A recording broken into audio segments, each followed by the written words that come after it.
Good evening and welcome to Wranglers Hockey here from Blazers Ice Center in Oklahoma City, Oklahoma for the third meeting of 5 straight in a row between the Wranglers and the Oklahoma Warriors. Wranglers took the first 2 games of the set back at the Budweiser bullpen as the battleground shift here in Oklahoma, as this is the first game of 3 straight at Blazers Ice Center.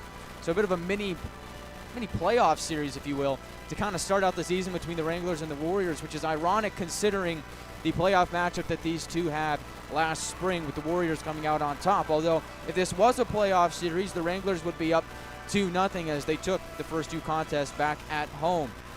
But playing on the road is a lot different than playing at home. We'll talk about that a little bit more as the broadcast goes on. But one of the things that the Wranglers wanted to make sure that they did well this season was being able to come off the bus and play. Wranglers made the trip over to OKC this morning. They're able to get a bit of a pregame meal, a bit of a nap in this afternoon.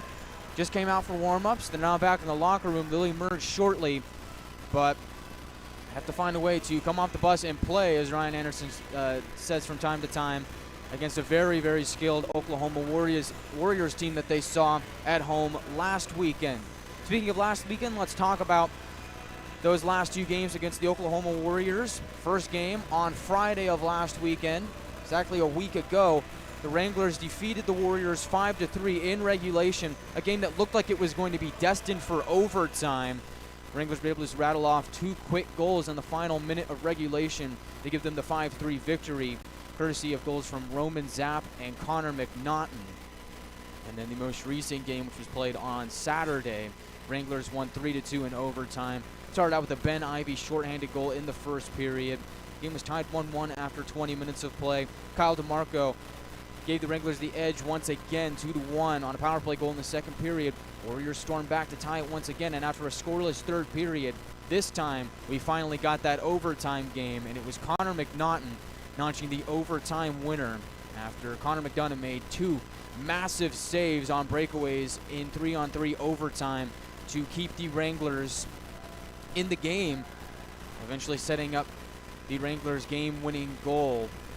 And the Wranglers picked up 4 standings points against the Warriors last week and also picked up a point in the Hoser Cup standings. Amarillo now has 3 points. Odessa has 1, and Oklahoma is still looking for their first point in the Hoser Cup standings. So that's something that'll go all season long, but as it stands, Oklahoma is at the bottom of the Hoser Cup standings. Amarillo is at the top. Something interesting about that last game against Oklahoma, the Wranglers were outshot. Now, typically when the Wranglers are outshot by their opponent, they don't fare too well in terms of the win-loss category, but despite being outshot in that last game by a pretty wide margin, the Wranglers were able to still find a way to win that game. And speaking of that game, both games really, Oklahoma at any point in the series of those last 2 games last weekend never had the lead in either game. There were points where they tied it up at times, but the Wranglers never relinquished the lead, and they prevailed in both cases. So interesting stat heading into this game. Wranglers looking to score first once again. Last 2 games it was Ben Ivey getting it done. Could he be a lock for the first goal of the game tonight? I don't know, make your pick, as looks like it's going to be a fun game in store. Wranglers offense is firing on all cylinders, and it looks like they're getting depth scoring throughout the course of the lineup, something that they had looked for the first few weeks of the season. Looks like they're getting it now, as Jack Ivey is returning to the lineup. He was out with an illness last weekend. He returns back to the lineup, so the Wranglers will get their leading point scorer back. Connor McNaughton seems to be on a bit of a heater himself, as he's got 4 goals and 1 assist in his last 3 games played. And currently he's on a 3-game goal-scoring streak, so he'll look to extend that to 4 games tonight, as the Wranglers look to pick up another win against the defending champions and their division rivals, the Oklahoma Warriors. Let's get to the starting lineups tonight for the visiting Amarillo Wranglers. It'll be the top line of number 93, Jack McDonald on the left wing. Centering that line is Ben Ivey. And on the right side, number 6, Jack Ivey returns to the lineup. So McDonald, Ivey, and Jack Ivey, Ben Ivey, Jack Ivey, the Ivey twins, they'll be out there on that top forward line for the Wranglers to begin tonight's game. On defense, it'll be number 14, Trey Williams on the left side. Right side, it'll be number 19, Nolan Gagnon. Standout defenseman for the Wranglers. Has gotten off to a pretty hot start to the season in terms of putting up offensive production. He's got 2 goals, 8 assists for 10 points in 11 games played against the, make that 12 games played against the, against the Warriors. So, look to goal, it'll be number 1, Connor McDonough once again. McDonough getting the first 2 starts of the series against the Warriors, picking a win on each occasion. Wranglers will rely on him again tonight to pick up the W, as McDonough comes into the game with a record of 5-2-1, the 2.5 goals against average, and a .912 save percentage. McDonough's been fantastic to start the season for the Wranglers, and I think if the Wranglers want to come away with a win here tonight, they're going to have to rely pretty heavily on the play of Connor McDonough. Backing him up tonight is number 33, Luka Gons.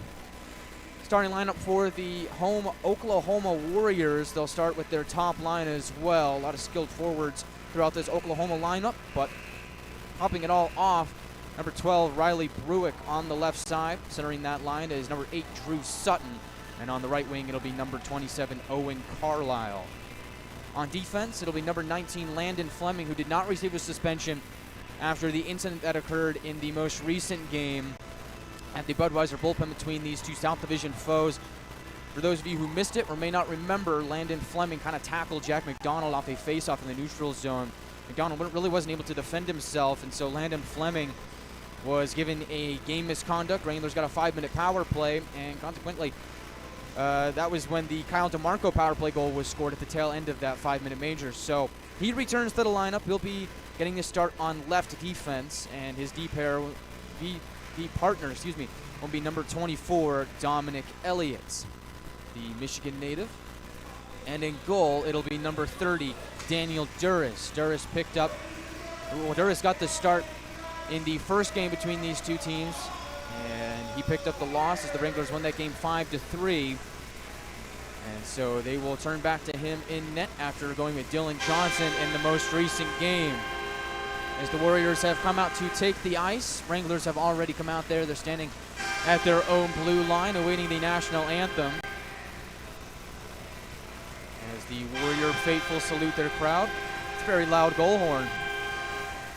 As I am up pretty much in the rafters here in Blazers Ice Center. I don't know if you could see me from the camera angle, but I'm directly across from the center ice camera, but you kind of have to climb up into a little, like an upstairs booth. You have to climb a ladder to get into this booth, and so if I stand up maybe 3 inches, I'd hit my head on a pipe. So really, really close to all the action here in Blazers Ice Center, but I wouldn't have it any other way.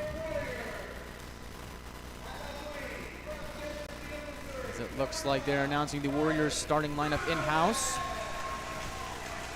But I mean, you look at the Wranglers lineup, I mean, yeah, you get that top line of the Ivy brothers and Jack McDonald, which seems to produce night in and night out for the Wranglers, but that second line has done really great work for the Wranglers as well.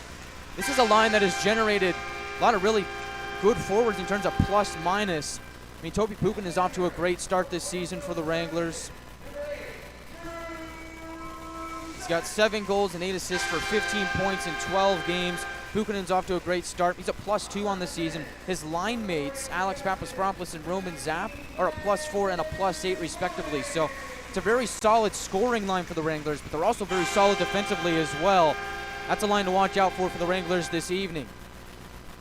Of course, you have to keep your eye on Connor McNaughton, number 27, at all times. It seems he can score from anywhere. He's found his scoring touch about 12 games into this season.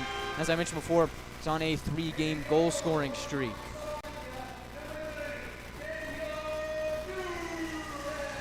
Other notable inactives for the Wranglers tonight, Morley Phillips and Colin Doherty are still out due to suspension. Each have 1 more game left to serve, so they will be out of the lineup tonight. But Divine Apollon has returned from his suspension. He'll be playing in tonight's game on the 4th line with Tommy Chunchikov and Corson McGuire.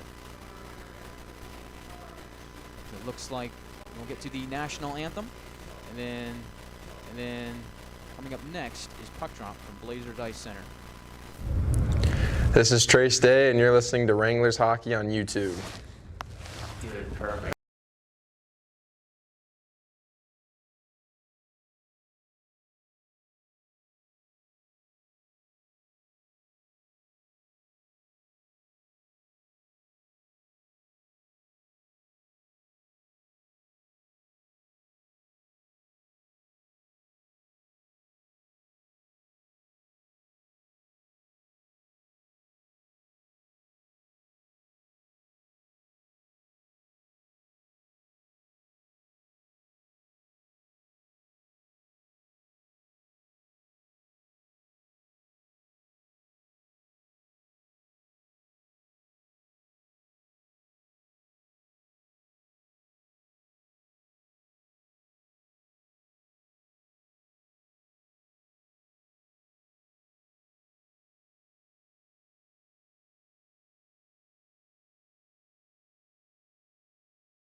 We are all set and ready to go from Blazers Ice Center in Oklahoma City, Oklahoma.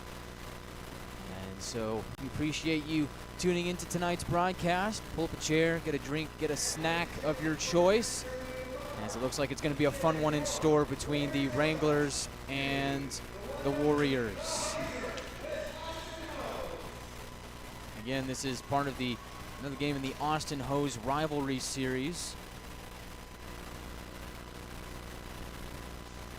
Wranglers already off to a early lead in the Austin Hose standings. They got 3 points to Odessa's 1 and Oklahoma's 0. Although, as we all know in hockey, the tides can turn at any time. So the Wranglers here tonight will look to pick up another 2 points in the South Division standings and another point in the chase for the Hoser Cup. Wranglers are fired up. Starting forwards and defensemen are out there. Connor McDonough will head towards his post in goal. McDonough with a record of 5-2-1 in 8 appearances on the season, a 2.5 goals against average and a .912 save percentage. Across from him, number 30, Daniel Duras, got a record of 6-3-1, a 2.2 goals against average and a .931 save percentage, and he's already got a shutout on the young season. As they'll lean in to take the draw, Jack Ivey for the Wranglers, Sutton for the Warriors. And we are off and underway from Blazers Ice Center. Warriors win the opening draw, send it towards the near side and bank it in. Chasing after it is Sutton. He'll backhand it below the goal line. First man on it is Nolan Gagnon for the Wranglers. He'll push it up to the neutral zone for Jack McDonald. Moves it towards the center for Ivey. Gains the Warriors line, takes a shot, goes off the glove of Duras. Moves around near side, go point to point. Williams will work it down deep. Looks to find McDonald. Back in the near corner, looks to chop it back up to Ivey, but the pass is picked off by Bruick. Wranglers forechecking here, keeping the puck in the offensive zone for the moment, but looks like the Warriors are going to come away with it, move back out towards center ice. They will work it in. Williams will pitch it on his backhand to Gagnon near side, looks to find Ivey in the neutral zone, Ben that is, but the puck goes past him, and the Wranglers will get a change.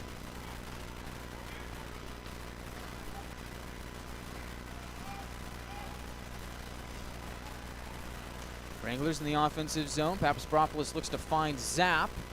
Zapp will go around the goal, get up to the near point for Jeffers. Tries to center it to the slot, but it's picked off by the Warriors. They'll move it towards the near side. They'll go across, looking for Nelson. Sees it glance off his stick. Comes to McDonough, who has trouble playing the puck. Eventually is able to cream it away to Zapp on the near side wing. Warriors applying the pressure here. Caden Nelson on the forecheck for Oklahoma. Jeffers with it. Far corner of the Wranglers zone, pitches it up to Papaspropoulos, who moves it to Puukkonen. Move it to his right, and will just gain center red and dump it in. That line goes off for a change. On comes Morris for the Wranglers. TJ Ritchie in the offensive zone, moves towards his right. On his backhand, centers one, and it goes through everybody. Will come past Luke Morris.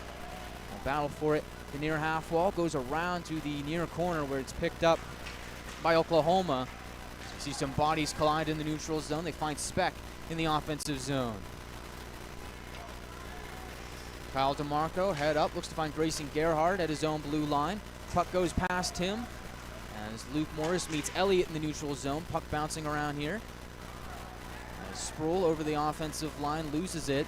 Wranglers pick it up and look to go the other way. Cross-ice pass looking for Divine Apollon. Puck goes by him. Warriors will take it and move the other way. Chalmers will bank in and off the near side boards, comes around to the far side. Williams backhands it to Gagnon, will move it right wing, looking for Apollon again, but puck goes past him. Warriors in the neutral zone, circling around now. Looking to start a breakout, looking for a backhand pass, goes off the skates of a Warrior. As Fleming was in the area. Puck will move out to the right side wing for Oklahoma. Move to neutral ice, dump it in. Goes off the end wall, comes to McDonough. He'll keep it moving. Gets it to Jeffers. Right side, McGuire drops off for Chunchikov. Banks it off the wall, and he'll chase. Wranglers get a partial change here as McDonald comes on. Warriors come away with the puck, move it left side. Bruick gains center red, dump and chase. Out there as well is Sutton. McDonough out to play the puck. Will move it along to the far side wall. Jack McDonald streaking through the neutral zone. Goes to the right side, finds Jack Ivey, takes a shot save made by Duras. And the loose puck will come to Bruick.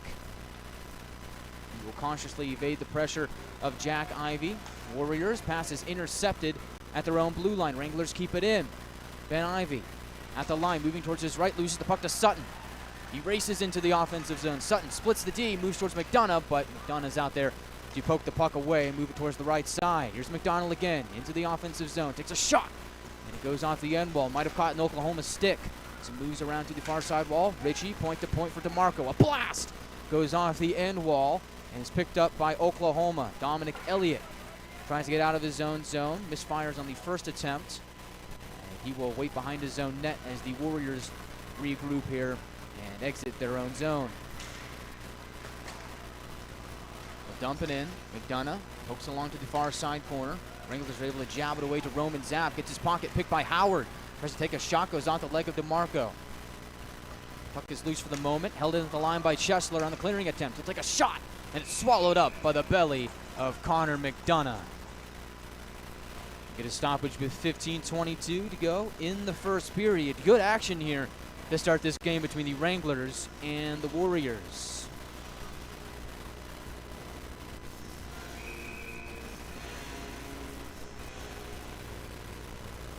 Shots are 2 apiece in the early stages of this game. Draw is won by Oklahoma. Move it right side for Ricky. He'll bank it off the end wall. Centering attempt goes to the blue paint, picked up by Pukinen on the far side. They'll move it near side for Papaspropoulos, but the pass goes astray. Ollie Chesler will move it to the neutral zone for Dronin, Warriors captain.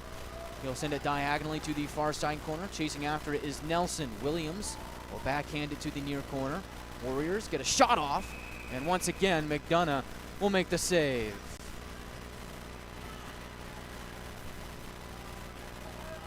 Looks like we've got some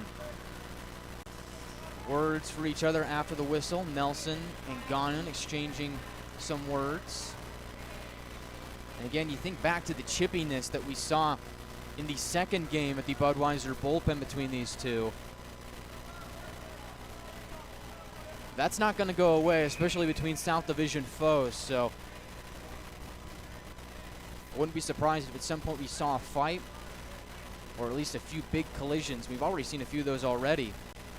But the intensity will only ramp up as the game goes on. Off the draw. Wranglers see the puck go behind their own net. Fishing it out is Jeffers.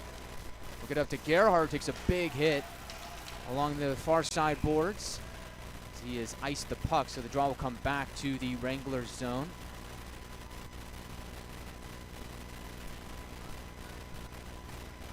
So everybody that was out there for the Wranglers previously will have to stay out there. Speaking of Grayson Gerhard, he was actually teammates with the Warriors' Sebastian Speck last season on the Little Caesars under 18 AAA team. So those two are familiar with each other. I'm sure that maybe after the game they'll probably get a picture together, or maybe say hi, how you doing? But right now, we'll do battle. Both these teams are going head to head. Centering pass goes through everybody at the high side of the Wranglers zone. Coming away with it is Luke Morris, streaking through neutral ice. We'll send it around. Morris gets dragged to the ground, and no call is made. As the Warriors pick up the puck, we'll send it across for Bollinger. Good defensive play by McRoberts to knock him away from the puck. Wranglers trying to go left side again. They'll just dump it in this time as Morris will go off for a change. Out there applying the forecheck is number 44, Trace Day, the Mesa, Arizona native. As the Warriors exit their own zone, Day will chip it back in. He'll pick up the loose change and meander his way to the near side corner. Good forecheck there from Trace Day, Wranglers rookie, and looks like we've got an arm race slashing call here. Question is who is going to go? And it looks like it is going to be Trace Day, so Wranglers will head to the penalty kill for the first time in this game. PK unit was fantastic in the last game against Oklahoma, going a perfect 4 for 4. They will look to continue their streak here as the Warriors are headed to the power play. Out there for the Wranglers are the Ivy brothers, Gagnon and Williams. Off the draw. Oklahoma gets it to the line. Chopping away is Jack Ivey. Quickly moving up ahead. He's off to the races. Ivey to the goal. Save made by Duras. Short-handed chance there for Jack Ivey. Just tried to backhand it in on Daniel Duras. And the netminder for the Warriors is able to make the save and keep the game tied up 0-0. So it's crazy. Last game we saw Ben Ivey, the other Ivey brother, score a short-handed goal. Jack Ivey back in the lineup trying to do the same, but no dice so far for the Wranglers. The Warriors move through neutral ice. Dump and chase. Nelson gets it back. Nelson centering attempt goes off the skate of Gyanun. A big crunch by Ivey on Nelson on the near side boards. The puck will trickle back into the Oklahoma zone. Move it right side. Dronin drops it off for Nelson. Left side, Sutton. Wranglers stymie them at the line. Try and jam the puck out. It's caught up in a few bodies. Warriors will push it in further. McRoberts hacks at it, tries to send it out, goes up in the air, glove down by Nelson, and Zapp will help that puck back down to the Warriors zone. Exactly a minute to go on the Oklahoma power play. Wranglers penalty kill has done a nice job of shutting down the Warriors at their own blue line. So, the Warriors back in neutral ice. Move it right side for Carlisle. Tries to shimmy his way around McRoberts, and the arm is raised again. It looks like there's going to be another penalty coming up to the Wranglers. They've just touched up. So it looks like Oklahoma is going to have 36 seconds of 5-on-3 time. Looks like McRoberts is going to the box, so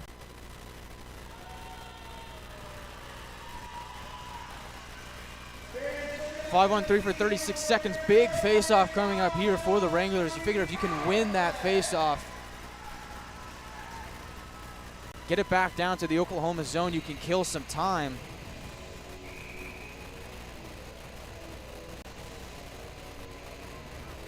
It'll be Ben Ivey, Wranglers captain, to take that draw. And he is able to win it. Gets it to Jack Ivey. Puck will come around to the far side boards. Ivey will take it and send it back down to the Oklahoma zone. So critical face-off is won by the Wranglers. Get another whistle here, so that'll actually stop the clock with 26 seconds to go on the 5-on-3.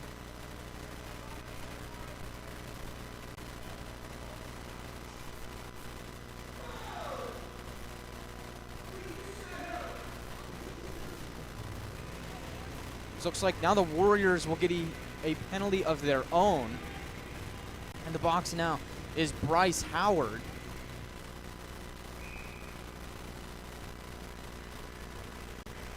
So now the Warriors are back to a 4-on-3 power play for 26 seconds until Trace Day comes out of the box. Then we'll go 4-on-4.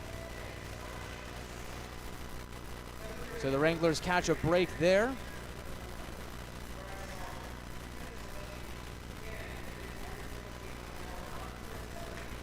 Oklahoma, center ice again, gain the Wranglers line. It's Sutton left side, centering pass looking for Dronin. Just couldn't find a way to send the puck McDonough's way. Bouncing around, Wranglers are able to fish the puck out and down to the Oklahoma zone. So Trace Day is out of the penalty box. We're now at 4-on-4 action for the next minute 19. Chesler finds Elliott up ahead, tries to center it. Bounces around like a ping pong ball in front of McDonough. Corralling it now is Ben Ivey. He'll wait behind his net, kill some time, find Jack Ivey up ahead, but the puck just hopped over his stick. Instead, it'll be an icing on the Wranglers. We're looking for Jack Ivey at the opposing blue line for that quick breakout on a stretch pass, but it just hopped over his stick. Tough break for the Wranglers. It was interesting. I was talking with Ben Ivey this week on Wranglers Weekly, and I asked him about his shorthanded goal last weekend, and really asked him, how'd you guys end up on the penalty kill together? And he said, this is something that former head coach Harry Mahood did, and now we do it all the time as a shot goes into the glove of McDonough. Get another stoppage with 11:31 to go in the first period. 56 seconds to go on the McRoberts penalty, and after that the Wranglers will have a little bit of power play time, 12 seconds to be exact, so maybe they can make something out of it, maybe not. All remains to be seen. But for now, the next 56 seconds, we're 4-on-4. Draw will be to McDonough's right. And to take it for the Wranglers is Papaspropolis. Across from him is Owen Carlisle. Oklahoma wins it. They get it to Bruick. They'll twist and turn at the half wall. Get it up to the near point for Chesler. Across for Elliott. Moves it up ahead for Bruick. Centering pass. Carlisle fanned on the one-timer at the top of the blue taint. As Gagnon pitch it below the goal line, looking for Williams, trying to flip the script and send it to the far side wall. Carlisle centers it once again, bounces off the skate, and comes to Gagnon. They'll send it across for Papaspropolis, far side, picks his head up, looks for a trailer, he's got it. Gagnon moves into the middle, takes a shot, but didn't get a lot on it as the puck just kind of trickles its way in on Duras, who holds with 10:56 to go in period one. Scoreless game from Blazers Ice Center.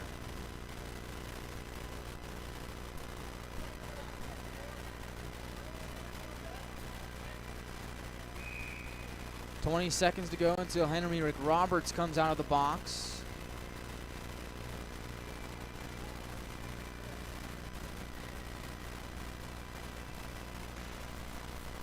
McNaughton wins the offensive zone draw. It's caught up in the skate of Morris. Oklahoma applying the pressure. A Warrior tumbles down in the neutral zone, and that's going to be another penalty on the Wranglers. And looks like Luke Morris is going to go for Amarillo.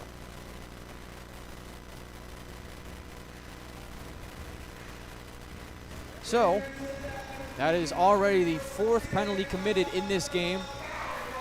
Game is not even 10 minutes old.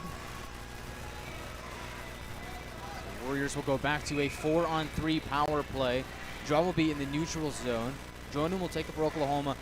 Ben Ivy for the Wranglers. 4 penalties so far. 3 of them have been against the Wranglers. Drew Jeffers off the draw, retreats to his own zone and will dump it in. And that'll do it for the McRoberts penalty. Oklahoma swings out right. Sutton gains center red, will backpedal. And I'll push it up ahead for Nelson, who's met by a few Wranglers. So now it's a 5-on-4 power play for Oklahoma as a shot screeches wide of Duras. Puck up for grabs in the neutral zone. Wranglers will send it back to Oklahoma. Left side, Ricky will fire it in, takes a funny hop off the boards, comes to the Wranglers, but they can't get it out. Holding in is Sutton. Leads it left side for Ricky. At the circle, takes a shot, goes off a stick, and goes into the netting. So with 9:58 to go in period one, still a scoreless game. 1:12 to go on the penalty to the Wranglers. Looks like they took Kyle DeMarco instead of Luke Morris. So it is actually Kyle DeMarco in the box for Amarillo, not Luke Morris. Hard to say because the penalty box is right underneath me, and so is the door to the Wranglers bench. Speaking of the Wranglers bench, the puck is up for grabs in front of it. Warriors come away with it, move it left side. Chesler flips it up ahead to pop fly. Warriors are able to flag it down, move it to the far side boards as it'll hop up again into the neutral zone. 47 seconds to go on the Oklahoma power play. McDonough will jab it out to the near corner. Roberts picks it up, finds McNaughton, tries to clear it, goes off a Warrior. Picking it up is Howard. He'll drop it off for Elliott far point, work it down low, back to Elliott. We'll move in, take a shot, save made by McDonough. Rebound, picked up by Oklahoma at the far half wall. It's Bruick. We'll send it below the goal line for Howard. Back to Bruick. Goes across, finds Chesler. Far circle, centers it, goes off a skate. And will bounce around up to the blue line, but not out. Held in by Elliott, far point. We'll drop it down low for Howard. Back to Bruick at the top of the circle. Goes across, and a good defensive read by Connor McNaughton to intercept that pass and send the Warriors back out to the neutral zone, and that'll pretty much do it for the penalty. So now we're back to 5-on-5 after all that, and still a scoreless game. Left side, Rosa, centering pass, spinning attempt from Bollinger is stopped by McDonough. Holding it in is Rosa again, sends it left side. Bollinger, another shot, and McDonough makes the save again. That'll send us to our first media timeout. Crazy action here in the first period between the Wranglers and the Warriors. 4 penalties committed, 3 on the Wranglers, 1 on the Warriors. But after all that, we are still scoreless. 8:28 to go in the first. This is Trace Day, and you're listening to Wranglers Hockey on YouTube. Good, perfect.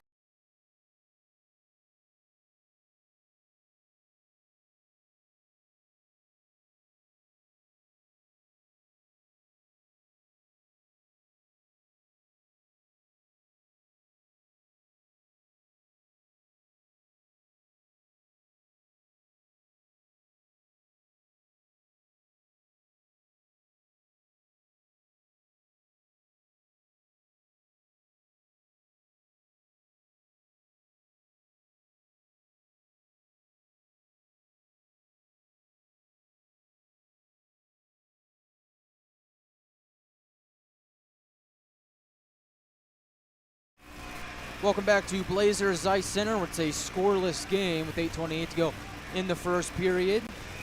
Wranglers have been tested on the penalty kill, but they've stood tall so far. Shots are 7-4 in favor of Oklahoma. As it'll be a defensive zone draw for the Wranglers, and take it is Ben Ivy. Across from him is Sebastian Speck.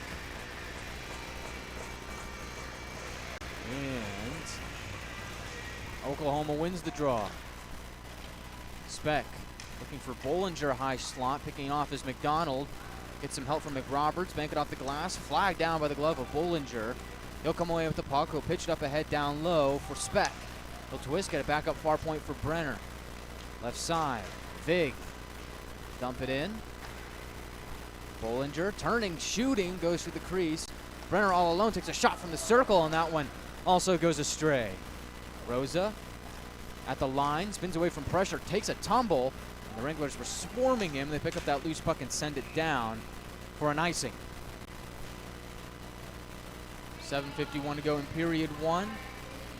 The draw will come back to the near circle of the Wranglers zone and make that the far circle as they move the draw over that way.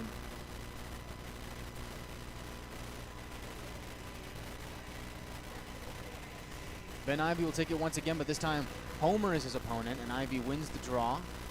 Roberts will send it near side for Jeffers. He gets caught up between a few Warriors. Helping him out to clear the puck is Jack Ivy. Puck bounces to Ben Ivy, goes through a defender as he gains center red. Just dump it in. That line is due for a change. Oklahoma with possession now will swing it out left side wing for Homer. Try and flip it into the Wranglers zone. Morris making it difficult on the Warriors. They'll have to retreat back out to center. Oklahoma, left side attack once more. Try and go around, but gone in there defensively for Amarillo. Forces the play to move along to the far side wall. All alone is Trey Williams. Tries to get it out, but it's held in at the line by Chalmers. Puck bounces around, comes high slot for a shot save made by McDonough. Puck rolls around a bit at the line. Grosdidier will dump it in. Wranglers come away with the puck. Williams, right side breakout for Gerhard. Little dump and chase action here from the Wranglers as after it is Luke Morris. Warriors will swing it back out to center though. Riley Bruick will carry it and dump it in, and a big hit on him by Nolan Gagnon. As the Wranglers come away with the puck. Far side wall, flip it back out to center. Elliott will settle the puck down, find Bruick.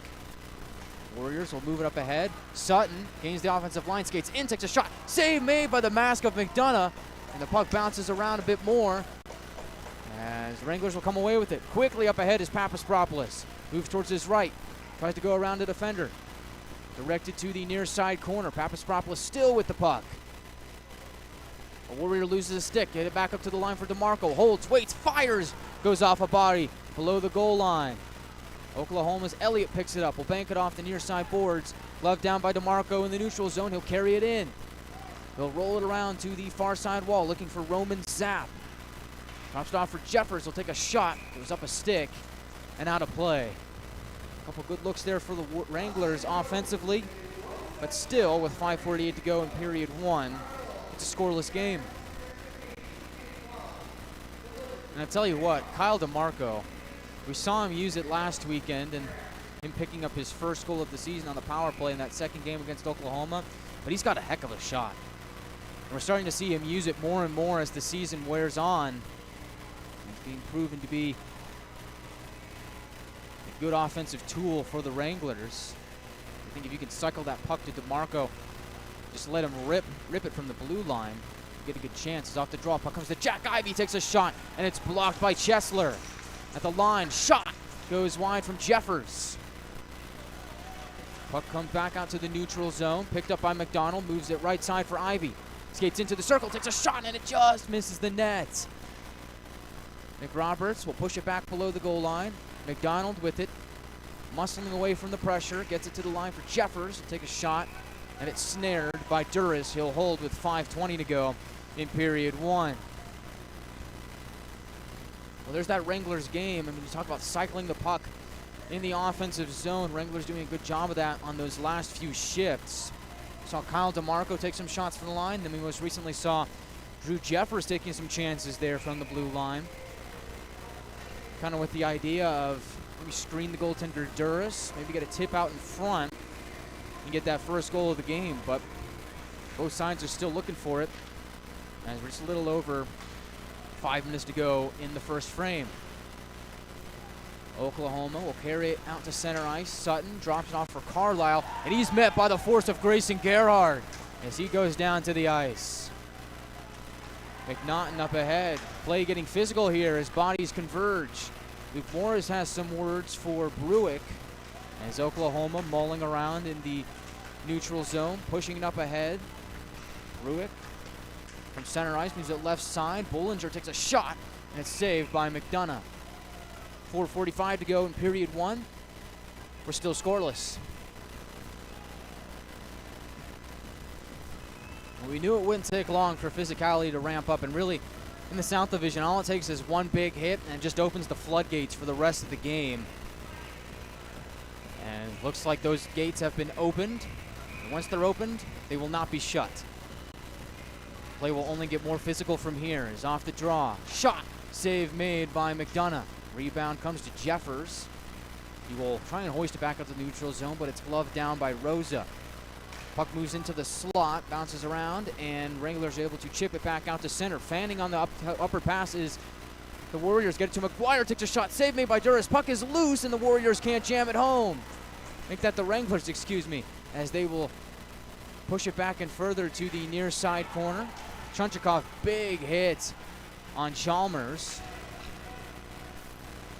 The Wranglers look to defend back in the neutral zone. Oklahoma trying to plan another breakout. Chalmers gains center red, dumps it in. Warriors go off for a change. DeMarco finds Jeffers. Right wing breakout. Shut down in the neutral zone by Oklahoma. Now they'll look to go back on the attack. Push it left side. Into the middle for Gross-Didier. Tries to find Homer in the slot. Puck moved past him. Pukanen picks up the loose change. Move it right side for McRoberts. Overskates the puck. Gets some help from Jeffers to swing it in. Out to play is Duras. Wranglers applying the pressure here on the forecheck. Pukanen below the goal line. Gets caught up with Chesler. Few bodies in there for both sides. Warriors come away with the puck, move it left side. Bounces around in the neutral zone. McRoberts from center ice will roll it back into the Warrior zone. Left side. Cross ice pass for Nelson. He'll skate into the offensive zone. He'll get his pocket picked by Trey Williams. Good defensive play there from the native of Dallas, Texas. We get an arm raised. Play stopped here with 2:52 to go in period one.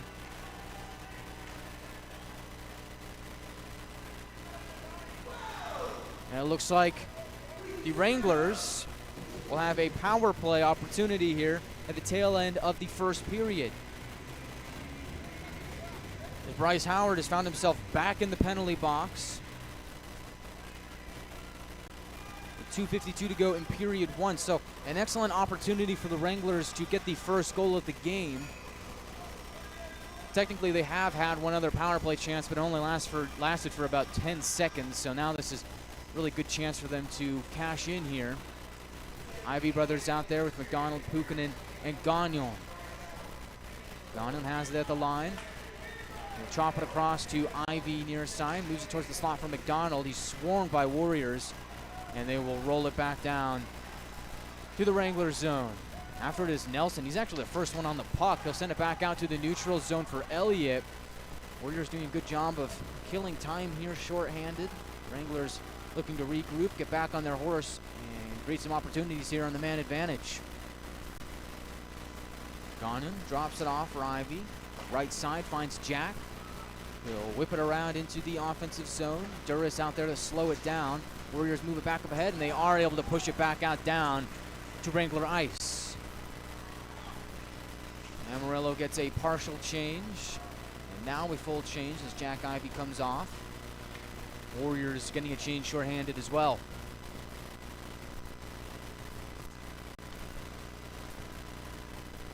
Wranglers on the breakout. Connor McNaughton straddling the blue line.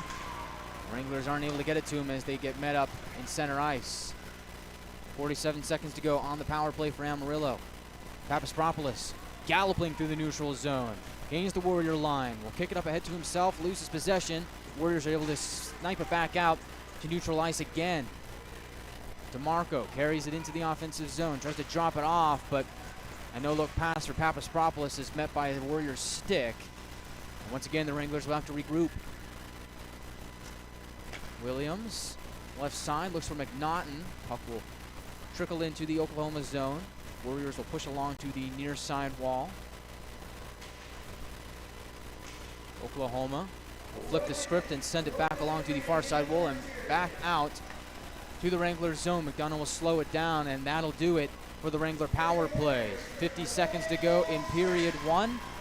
McDonald corrals it in neutral zone, skates in, takes a shot, and it's save made by the glove of Duras, and he juggled it for a second, but he's able to hold it with 44 seconds to go in the first period.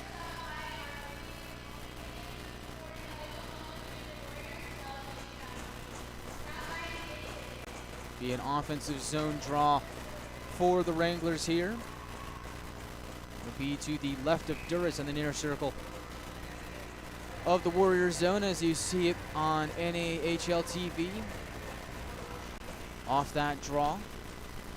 Warriors come away with the puck. They will send it along to the far side wall. Wranglers hold it in. Jeffers trying to split the D, but he gets attacked by the Warriors, and they will come away with the puck. Howard tries to move it right side for Elliott. Picking it off is McDonald. Puck will bounce back to him.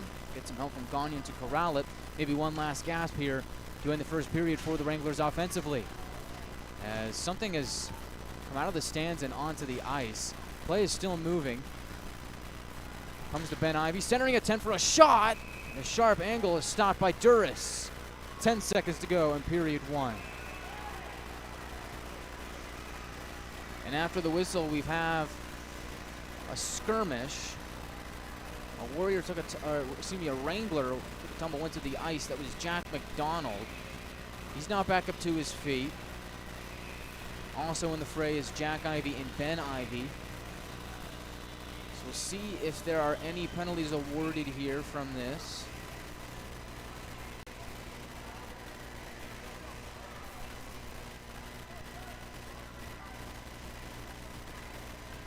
And looks like they're going to be penalties on both sides.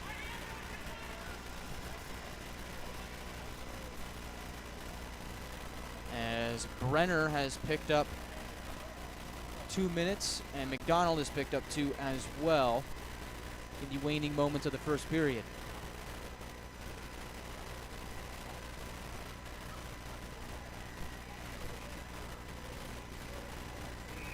So 4-on-4 action here for the last 10 seconds of period one, and then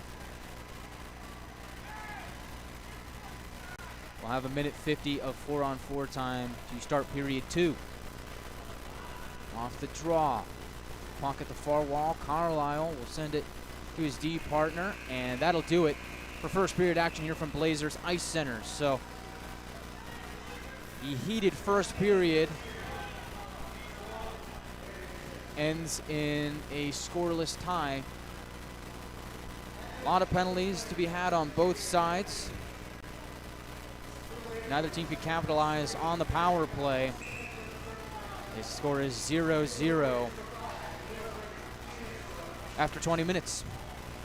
First intermission report coming up next. We will talk about everything that transpired in the first period. We'll look ahead to period 2 and beyond. We'll look at some scores from around the league. We'll talk a little shop here on NATV and YouTube. Don't go anywhere. First intermission report coming up next in just a couple minutes here on NATV and YouTube. This is Trace Day, and you're listening to Wranglers Hockey on YouTube. Dude, perfect.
Welcome back to Blazers Ice Center, where it is a scoreless game.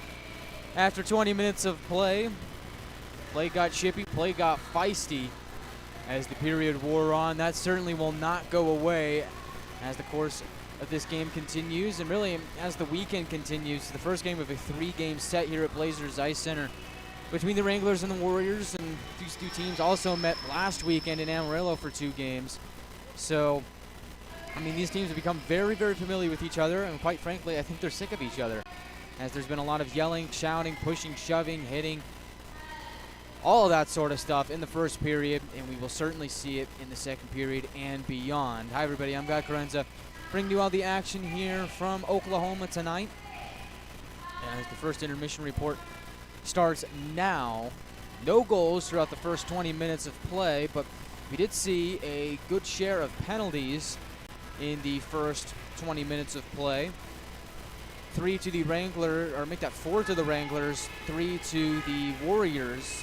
Most recently, we saw 2 minutes go Jack McDonald's way, and 2 minutes go Will Brenner's way, as there'll be a 4-on-4 for a minute 50 to start the second period. So some open ice to start period 2. Maybe that will get us our first goal of the game.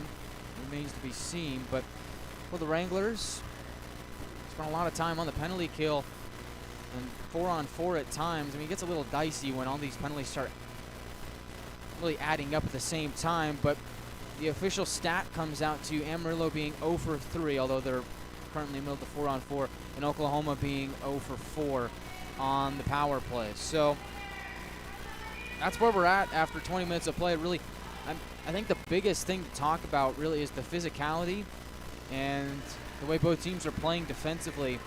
You know, when you get acquainted with a team like this, and you see it happen in playoffs a lot too, where you get very familiar with their opponent because you see them so many times after, you know, a certain period of time.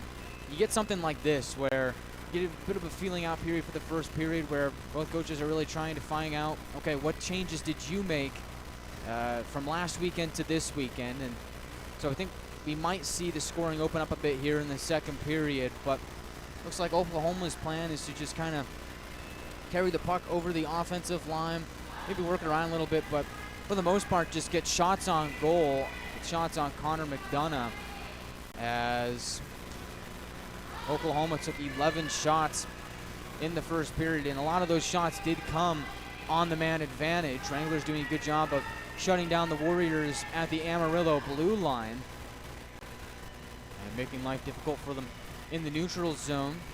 Wranglers also had a few chances of their own. And the Wranglers in the offensive zone had a chance to cycle the puck around and work it up to the blue line for some good looks. I think that's when they looked at their best offensively. They did have a few good moments where there's some stretch passes. I think Jack McDonald had a chance, Papaspropoulos, Jack Ivey, even Ben Ivey had a chance. But I think the Wranglers at their best offensively in the first period to me was when they were able to hold possession of the puck in the Oklahoma zone, cycle it around, and start getting chances from there. Although this is a pesky Oklahoma Warriors team that wasn't making it easy for the Wranglers, and so their chances of that nature were quite limited, especially with so much time in the first period going to either 4-on-4 action, 4-on-3 action. I mean, just power play time. So it's very interesting how this game has really kind of evolved to this point that we have at the top of the second period. As I mentioned, that 4-on-4 time will be interesting because of the open ice.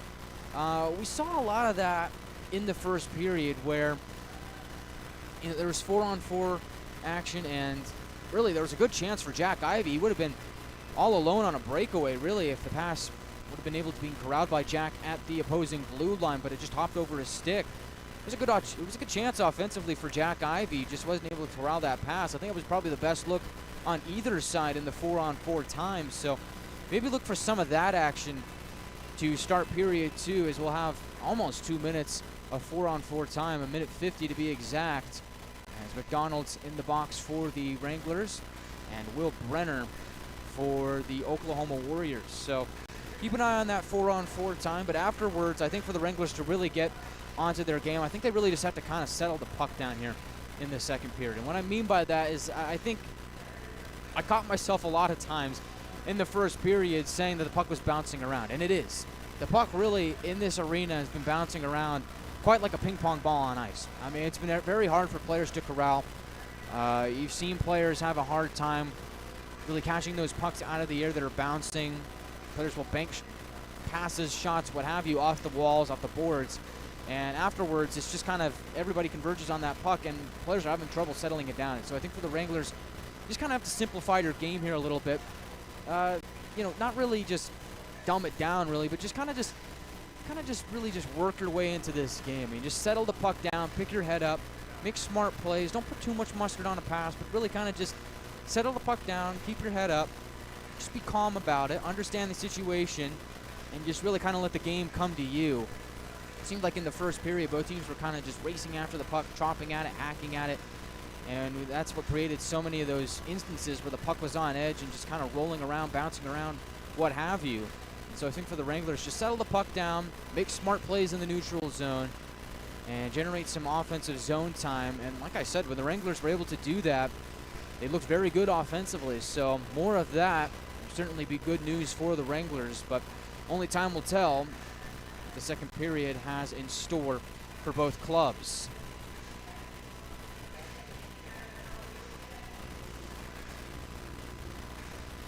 Jack Ivey and Ben Ivey look pretty good in the first period. Jack Ivey, of course, returning after not playing last weekend, so he's an addition to this series. A bit of a wild card for the Warriors, if you will, as they had not seen him last weekend. So he comes into this game, looked quite well. As I mentioned, there was that chance at the blue line that he had. Also had a chance shorthanded that was stopped by Duras. Duras has looked pretty good to start this game, as has Connor McDonough, so it looks like we might have a bit of a goaltending duel here in this game. It'll be interesting to see how that goes as time wears on. It might be one of those games where whoever's guy is able to make the big save, that team is going to come away with the win, and that's really how it felt on Saturday night in overtime, where McDonough made two really big saves, kept the Wranglers in the game, and ultimately Dylan Johnson wasn't able to make the save in overtime, as McNaughton was able to put it by. So it might turn out into a bit of a goaltending duel. The second period will tell us more about that, as we will then be heading into the third period, and we'll know a little bit more about this game then. But for now, scoreless game, anybody's game really. 40 minutes to play in regulation, plenty of time for some scoring. I think you got to look at Alex Papasparopoulos in this game. It just seems like when he's had the puck on his stick in this one, he's been generating smart plays offensively. And so that's a guy to watch out for. Also, Topi Pukinen, really in the same vein, has done a good job of doing that for Amarillo. You can really take that whole second line while we're at it. It'd be big playmakers for the Wranglers in this game. I think that's where I'd put my bet of where the Wranglers' first goal of the game will come from, is that second line, although you can't go wrong with that first line of McDonald Ivey and Jack Ivey. So always look there. Of course, Connor McNaughton is in the middle of his goal-scoring streak. He's got the hot hands. Perhaps it could be him. Really, this is what you want to see at this point in the season, really at any point in the season, is where you look up and down the lineup and you say, oh, it could be this guy's night, or it could also be this guy's night, because that means that the Wranglers are getting depth scoring, and right now, that's exactly what they're getting. So only time will tell. They're also getting scoring from their defensemen. Kyle DeMarco had a goal in the most recent game against Oklahoma, and we saw the Wranglers take chances from the blue line, so perhaps it could be the defense getting a goal for the Wranglers in this game. Time will tell, but Wranglers off to a decent start offensively, just haven't been able to put the puck past Duras. We come back from our break here on the first intermission report. We'll look at some scores from around the league, look at the standings in the South Division, talk about what it all means. And then by then, we'll have second period puck drop here from Blazers Ice Center in Oklahoma. This is the Wranglers Hockey Network on NATV and YouTube. This is Trace Day, and you're listening to Wranglers Hockey on YouTube. Dude, perfect.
Welcome back to the Wranglers Hockey Network. It's a scoreless game midway through the first intermission.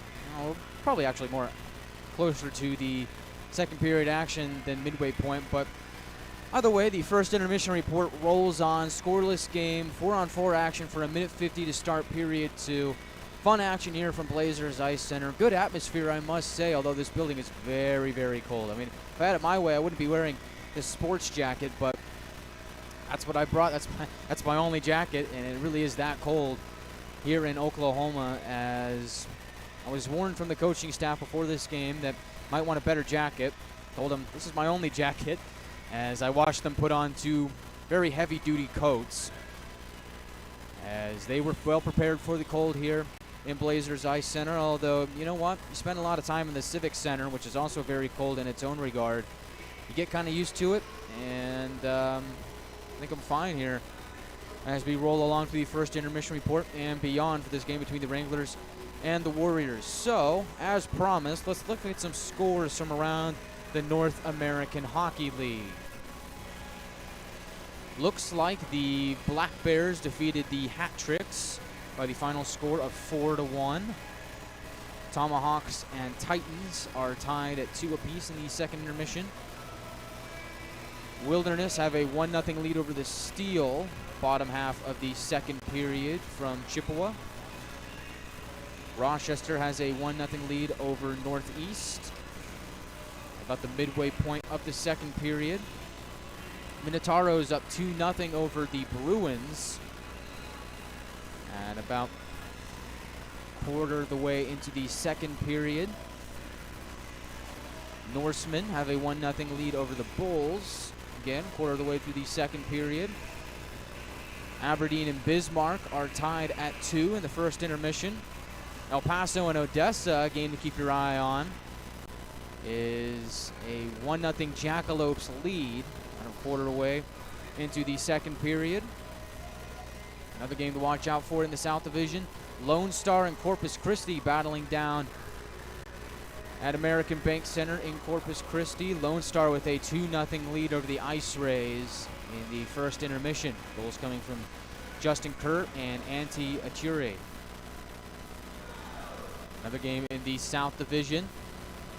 Mudbugs and the Colorado Grit are just about to do battle over in Greeley, Colorado.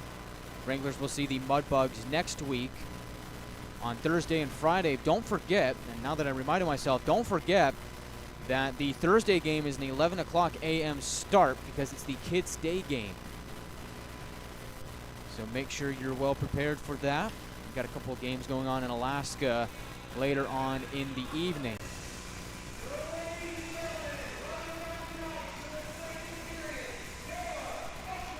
Both teams have retaken the ice. We're just about 2 minutes away from second period action here from Blazers Ice Center.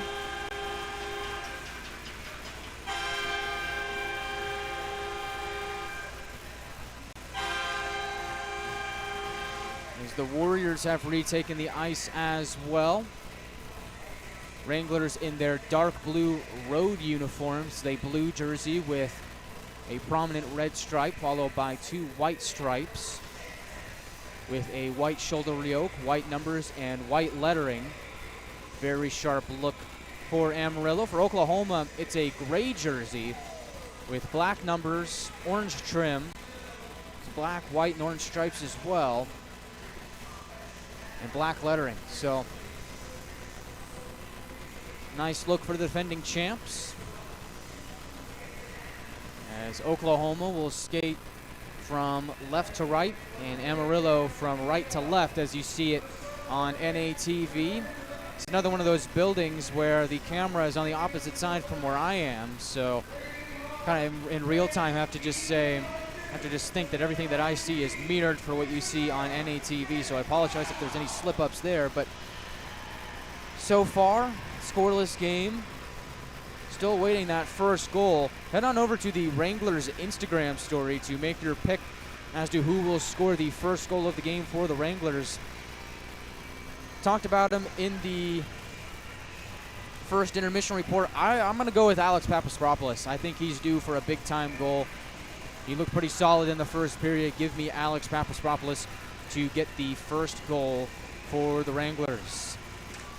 As off the top of the draw, Oklahoma comes away with it. 4-on-4 action, don't forget. Although I think I've said it maybe one too many times, but it's engraved in your brain as here comes Riley Bruick. He'll gain center red and flip it in. Chasing after it is Williams. He's got Chesler on his tail, is able to shake him. Sent it to Gagnon, now back to Williams. Drop it off for Ben Ivy. Wranglers will skate out of their own zone now. Ben Ivy, left side. It's met by Ricky in the neutral zone. Back is flagged down by Gagnon, moves towards the Wranglers bench. Tries to jam it towards center, but fans on the passing attempt. Puck will come back to Ricky, and right side, picks his head up, gains center red. Now Wranglers blue. Ricky will skate in, take a shot on his own, and a pad save from McDonough. Puck goes below the goal line. Defending Bruick is Gagnon. Get it up to the slot, looking for Fleming. Pass goes astray.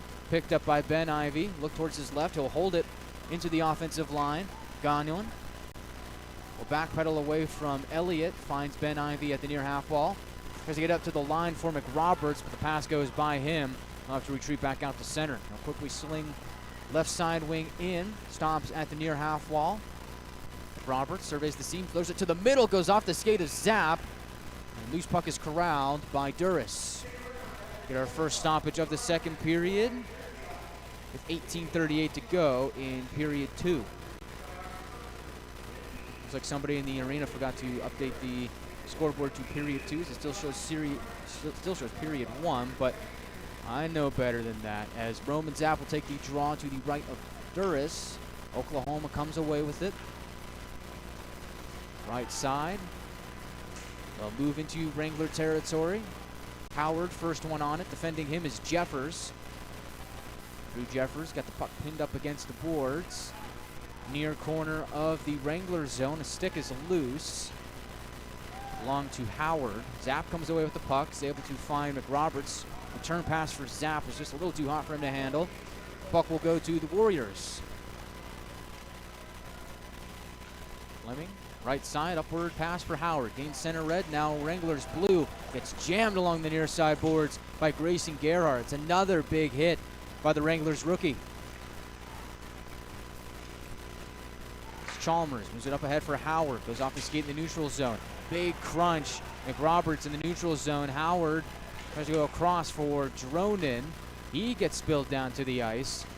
Jeffers racing after the puck in the neutral zone will backhand and pitch it deep into Oklahoma territory. Duras finds Chalmers right side. Pass goes astray, and the Wranglers will regroup from the comfort of their own zone. Puck will roll on in on Duras. He will push it aside to the far corner of his own zone. Vig picks it up for Oklahoma. Will move around the pressure of McDonald. Swing it right side for Nelson. They'll move around Richie. Nelson centering pass. Hops into the glove of McDonough, and he will hold and cover it with just a little under 3 minutes gone here in period 2. We're back to 5-on-5 action, although if more tempers flare here, that won't be the case for very long.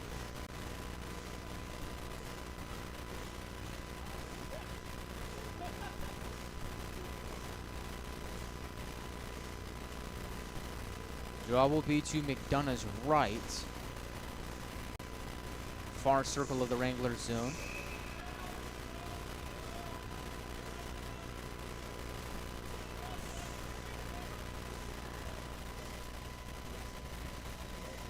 Looks like the Wranglers wanted to get the Ivy brothers out on the ice, although they weren't able to get the change out. So it looks like Luke Morris out there for Amarillo with McNaughton and McGuire offensively. Gagnon, swing it left side looking for McDonald. Contested puck is met by the Warriors. Wranglers are able to push it further, although delayed offside on Amarillo. Oklahoma will get possession now. Make it off the boards right side for Rosa. Flips it up ahead for Bollinger. Backhand shot, sharp angle, goes off the side of the net. Rebound will be picked up by Trey Williams. Picks his head up, looking for McDonald in the neutral zone. Puck goes by him, comes into Duras, keeps it moving for Elliott. Elliott from behind his own goal will emerge, banks it off the wall. Comes to Gagnon, his team's trade possession, finds Jack Ivey up ahead. Left side for Ben Ivey. Fans on the one-time shot attempt, and Oklahoma will go the other way. Bruick into offensive territory. Excellent poke check from Trey Williams to deny him the chance on the shot. Picked up by Nolan Gagnon. Into Oklahoma ice, takes a shot, goes off a skate. Rebound comes to Jack Ivey. He'll skate in, twist back up to the line. Ben Ivey to the slot, backhand, save made by Duras, and he'll cover. Arm is raised. With 15:50 to go in period 2. Looks like Elliott is going to go to the penalty box. So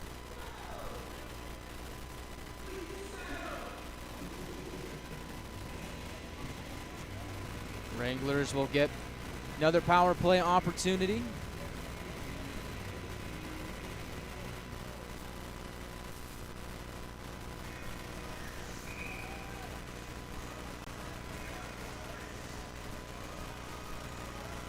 Papaspropoulos, Zapp, and McNaughton out there with Williams and DeMarco to start the power play for Amarillo.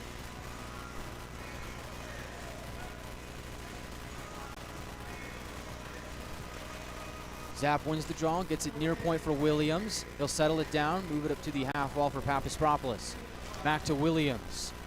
With D to D for DeMarco. Swings it to Zapp. Tries to go back for DeMarco, but the puck goes past him, and the Wranglers will have to reload here on the man advantage. Kyle DeMarco picked up a power play goal in the last game. His upward pass for Papaspropoulos. He takes a shot, and it rings off the iron. Wranglers regain possession. Papaspropoulos centers it, goes off a stick, and just banks off the glass to stay in play. Oklahoma swarms the puck, and they'll send it back down to McDonough. Oh, Alex Papaspropoulos was just inches away from giving the Wranglers a 1-0 lead. Gagnon with the puck from his own zone. Fumbles it at center ice. Comes to Sutton, who's into Wrangler territory. Takes a shot, and he scores.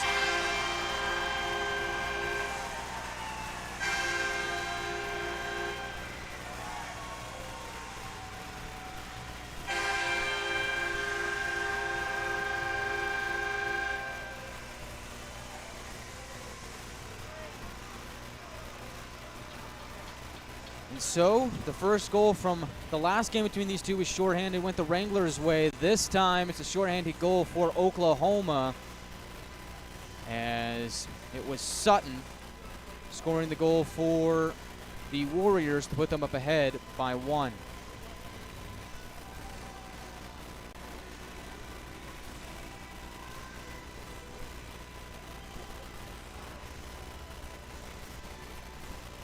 And that is the first lead that the Warriors have had in the season series all season long. Third meeting between these two clubs. It's the first time that Oklahoma has taken the lead. Question is how long will it last? So I'm sure the Wranglers will come roaring back. They've still got a little over a minute to go on the power play. It'll be interesting to see if they're able to tie up the game on that same opportunity.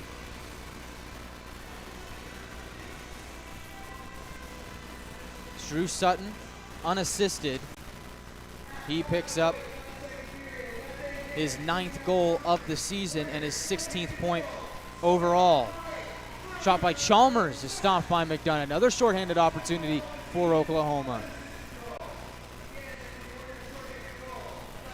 Wranglers trying to stop the bleeding here as Pukkanen, left side for Ivey, finds McDonald, back for Ben below the goal line. Ben Ivey escapes the pressure from Bullinger, gets it to the line for Jack Ivey. Far point, goes near side for Gagnon, skates in, takes a shot, and another one off the post. Oh my goodness. McDonough, stretch pass for McDonald, meets it at the Warriors line, skates in, gets it poked away by two Warriors. As Amarillo have to regroup at center ice. They'll work it in deep. Bruick, all alone below his own goal line, will swing it up ahead, looking for a Wrangler up ahead was Carlisle. DeMarco's able to come away with the puck, and we're back to 5-on-5 action With 13:42 to go in period 2. Caps Rivals up ahead for Zapp. He's on a breakaway. Roman Zapp to the goal. Backhand shot. He scores! Roman Zapp ties the game up at 1.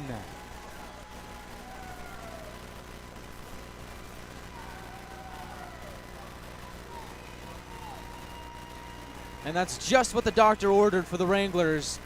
After surrendering the shorthanded goal, Amarillo is able to tie the game up at 1.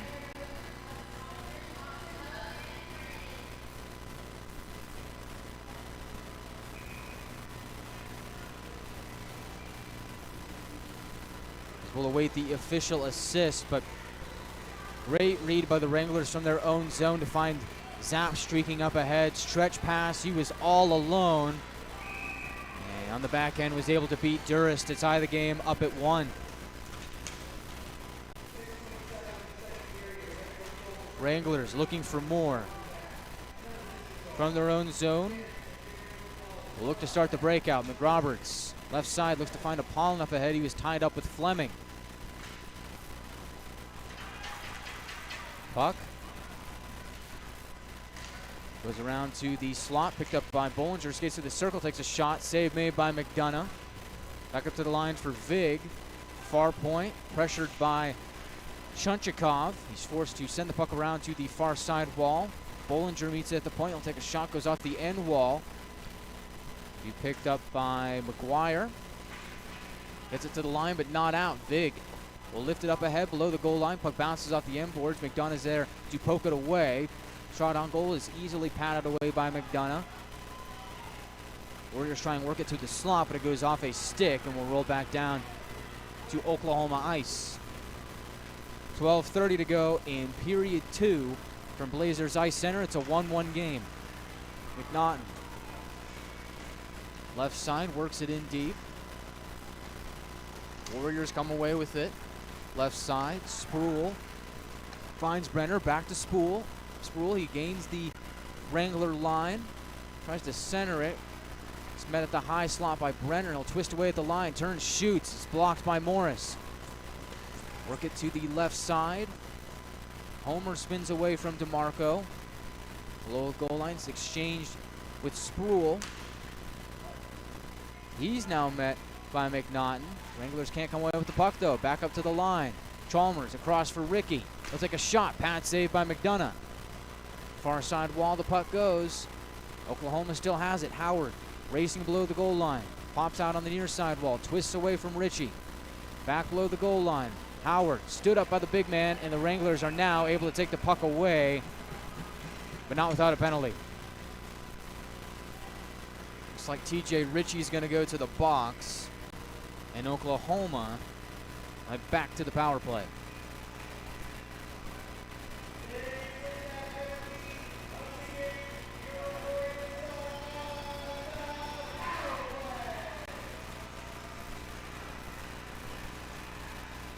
So, Wranglers' penalty kill unit has been perfect so far. I'll knock on wood, if you believe in the announcer's jinx. PK unit has done its job so far. See if they're able to do it again.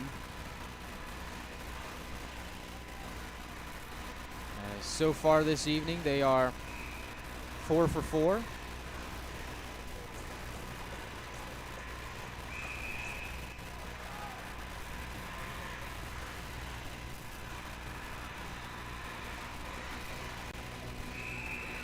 A little bit of a jostle off the draw. Looks like McRoberts wants to go with Sproul. Have to keep an eye on them as time goes on.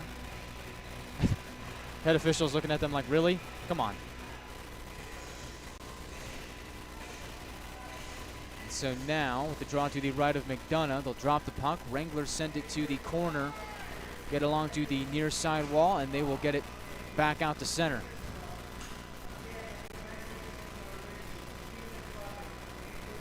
DJ Ritchie gets 2 minutes for roughing. Shorthanded Ben Ivey works his way into the offensive zone. Tries to center for Jack Ivey. Defensive stick from Oklahoma breaks up that chance, and we get a whistle. It's 21 seconds into the power play. Looks like the net had come off, so they'll fix it back up, get it back on.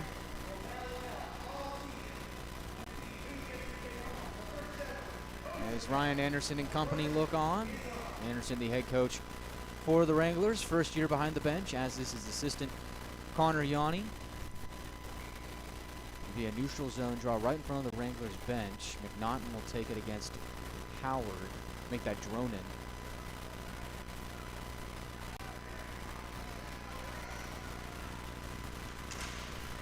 And off that draw, Oklahoma wins it. Nelson will meander his way after it. Finds Ricky. Drops it off for Sutton. Right side now it goes. Oklahoma's met at the near half wall. And the Wranglers are able to send it back down to Duras and kill some more time off this Oklahoma power play. Minute 10 to go on the penalty to Ritchie.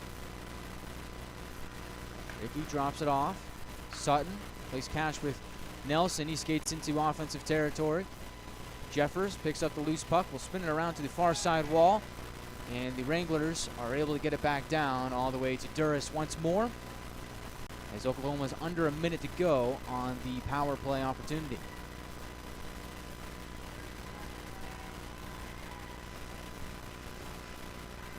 Ruick gains center red. Now Wranglers blue. He'll go to the goal, takes a shot. Save made. Warriors still applying pressure here on the man advantage at the line. Schessler will settle the puck down.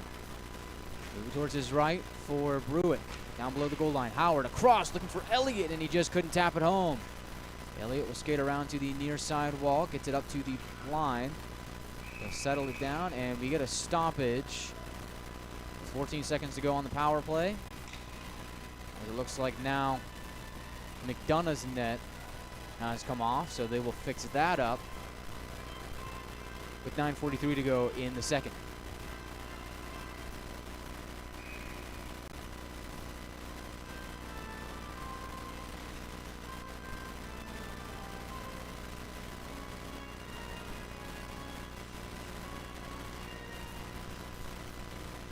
Schessler off the draw. Go point to point, near point. Now back up to the line for Schessler. Sends it left side for Elliott. Below the circle they go. Wranglers converge on the puck. And that'll do it for the power play. We're back to 5-on-5. Daniel comes away with the puck. We'll send it to Ben Ivey. Looks to find Jack Ivey up ahead in the neutral zone, and he does, but not without some tips and taps from the Warriors. Now Oklahoma with the puck from their own zone. Some diagonal pass that's flagged down by a high stick of Roman Zapp. Oklahoma gets the puck back once more. Chesler into the offensive territory. Goes below the circle, now around the net. Skate along to the near side wall. Spins away from Gagnon, but he is mobbed by Nolan Gagnon as the puck is pinned up against the boards. Wranglers defense doing its job, and now a Warrior takes a tumble. Arm is raised with 8:47 to go in the second, and oh no, could we have another penalty on the Wranglers? Chesler was the one at the bottom of the pile. We'll see who it's on.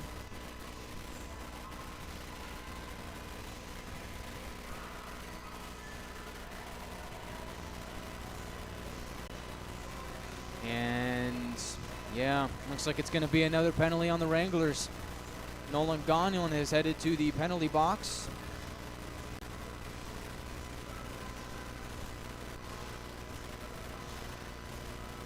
With 8:47 to go in the first, or excuse me, the second.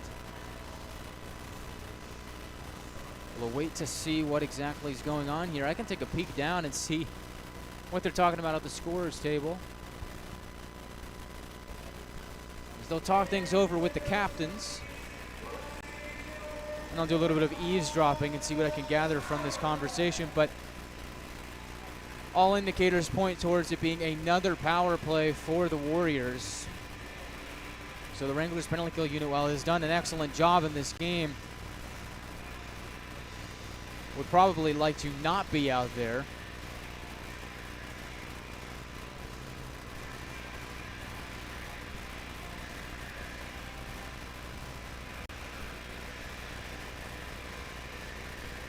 This is now the 5th power play chance for Oklahoma.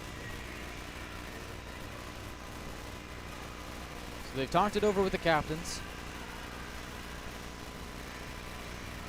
Now they're telling Nolan Gagnon what he did wrong.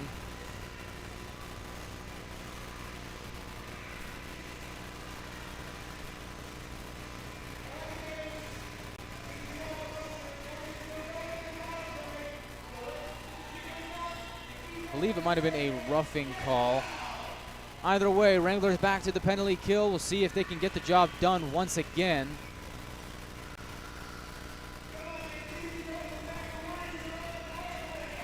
Looks like the draw is going to be to the right of McDonough. Amarillo sending out Jeffers, DeMarco, and the Ivy twins to open up this penalty kill.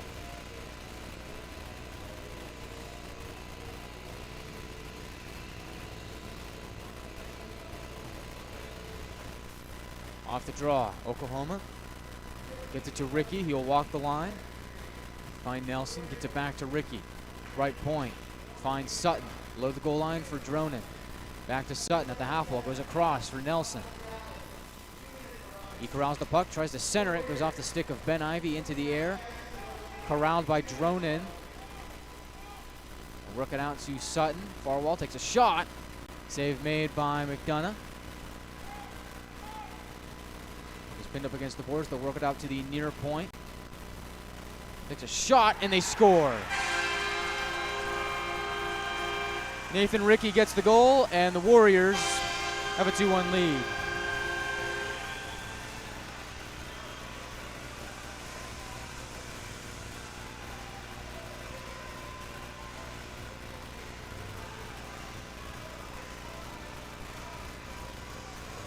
Just one of those things where Wranglers penalty unit had been putting in good work all game long, but give the Warriors enough chances, they'll find a way to put it home, and they did. Oklahoma retakes the lead with 8:10 to go in period 2.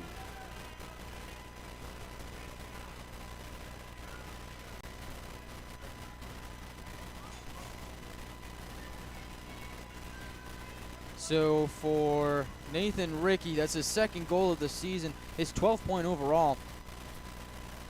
His only other goal also came on the power play.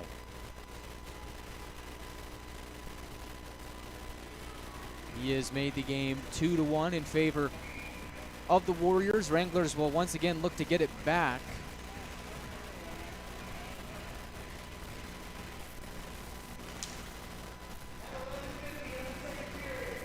Off the draw, Oklahoma wins it.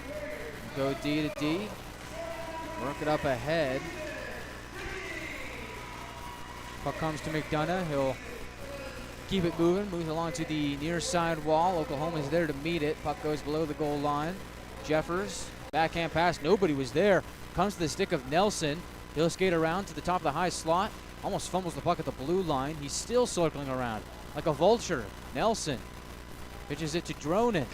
Tries to center it, stopped by the stick of McDonough, and he has covered it with 7:33 to go in period 2.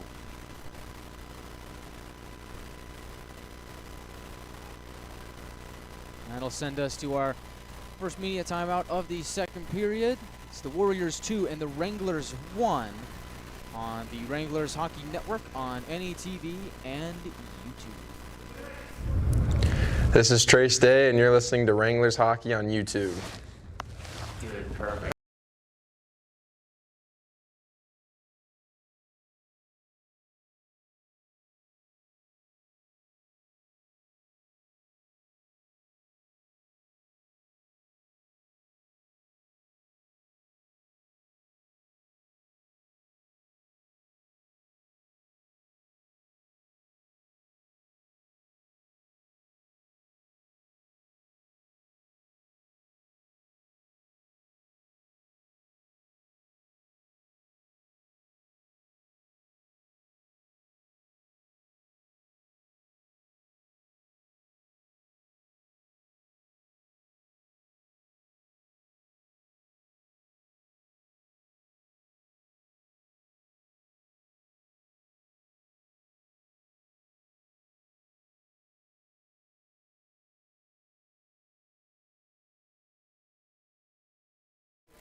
Welcome back to the Wranglers Hockey Network on NATV and YouTube. It's a 2-1 game in favor of the Warriors. Most recent goal coming from Nathan Rickey.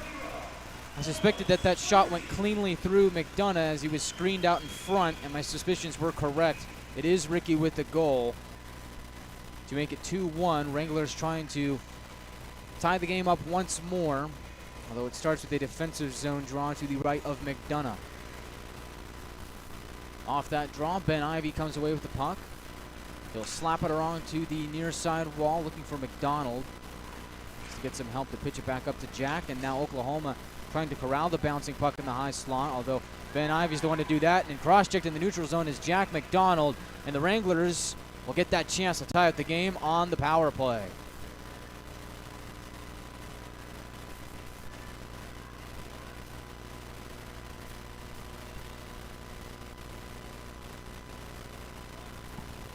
Guilty party is Will Brenner.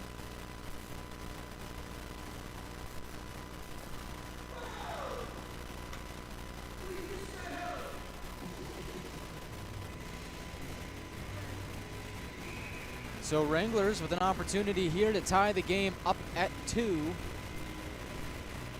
Send out the Ivy brothers with Gagnon, Pukkanen, and McDonald. Start this power play. Draw is sent to the near boards at the half wall. Corral by Pukkanen. Gets to the point for Jack Ivy. Back to McDonald. At the half wall. Goes back to Jack Ivy near point. They'll send it back to McDonald. Let's get up to the line. Go across for Ben Ivy at the far circle. Go down low for Pukkanen. Up to the line for Gagnon. Across for Jack Ivy. Back to Gagnon. High slot. Finds Ben Ivy. Far side. Get it back up to Gagnon at the line. Move towards his right, find Ben Ivy. Across for Jack. It's like a shot, and it's blocked by Vig. Bouncing puck is corralled by Oklahoma. They'll skate it into the neutral zone, and then more. Vig, right side. Goes across, and the Wranglers pick up the loose puck and go the other way. Gagnon over the Warrior line. They'll chip it up ahead for McDonald. Go below the goal line. Behind the net. Is picked up by Pukkanen. Finds Ben Ivy, far half wall. Down low for Pukkanen. Back to Ivy. The line, Gagnon across for Jack Ivy. Gagnon at the line, takes a shot. And goes off the skate of Carlisle and off the end boards. Second attempt, picked up by Ben Ivy. Can't get the shot away. Puck is loose. Warriors send it to the corner. It's Elliott in the fray for Oklahoma. He loses it to the Wranglers, holding it at the line. Across, Ivy, shot, save made by Duras. A couple of really good looks there for that top power play unit of the Wranglers.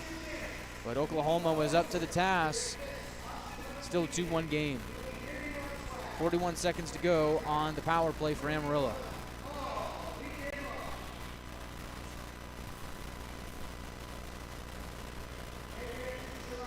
So now the Wranglers will send out Zapp, Papaspropoulos, McNaughton, DeMarco, and Williams for the second power play unit.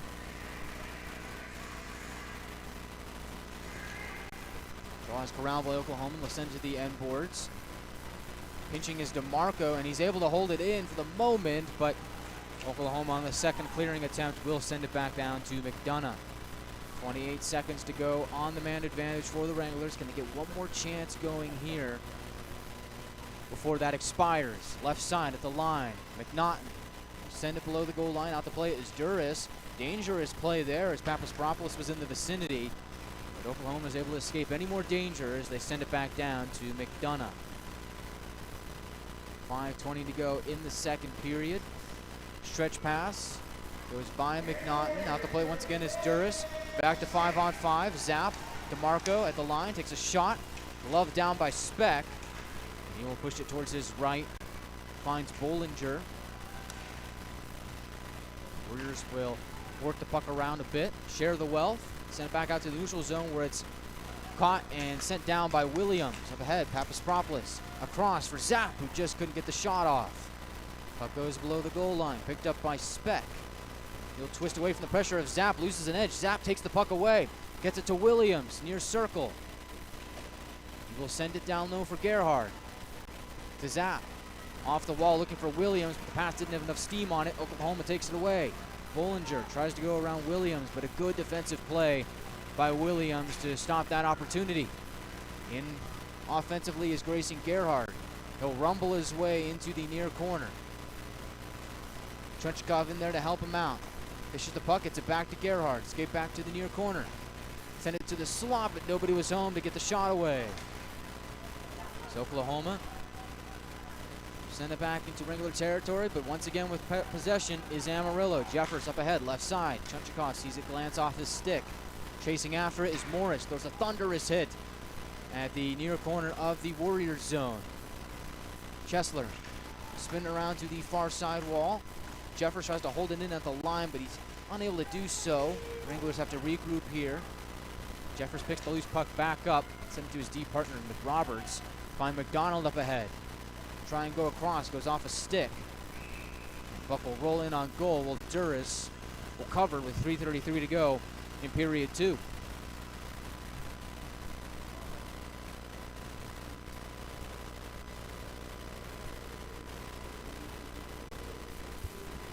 Good sequence there for the Wranglers after the power play had expired. Sometimes it's about what you do after the power play is expired, but you still have that momentum. That can also generate goals, and it looks like the Wranglers were buzzing for one, but just couldn't find a way to get it past Duras. Still a 2-1 game. Bruick from the neutral zone will skate over center red and dump it in diagonally. Chasing after it is Carlisle. Will go around the net, the far side boards. Loses the puck. Wranglers come away with it. Jack Ivey can't locate it, and turning and shooting is Carlisle. It's blocked by Williams, and he's feeling the force of that. Brenner chases after the puck in the zone. Goes D to D for Vig. Finds Bruick up ahead. Picks his head up, finds Brenner in the neutral zone. Gains center red. Picking his pocket is Jack Ivey. Gagnon will chip it up ahead. As up all alone is Ben Ivey. He's got McDonald in with him. He'll throw it towards the slot, and a save made by Duras. Puck comes back to Ben Ivey. McRoberts across for Gagnon. Send it down low for Papaspropoulos. McRoberts at the line, dances away from pressure, takes a shot, goes off a body, goes below the goal line. Elliott picks it up, send it back out to the neutral zone where it's gloved down by Nelson. He'll find Bruick. Back to Nelson. Nelson moves into the slot, can't get the shot away. Good defensive play by the Wranglers there. Nelson finds Bruick looking for, I believe it was Dronin down low, but he took a tumble, couldn't get the shot off, and the Wranglers pick up that loose puck and try and go the other way. Left side. Zap. Can't handle the pass in the neutral zone, gets it back with help from Topi Pukkanen. Loose puck at center is scooped up by Dronin. He'll try and meander his way into the high slot, but the Wranglers were ready for it. Oklahoma has to regroup at center ice. They'll like to just whip it around the boards to the far side wall. Dronin picks up that loose puck. On his backhand, sends it to the line for a one-timer from Chesler that's sticked away by McDonough.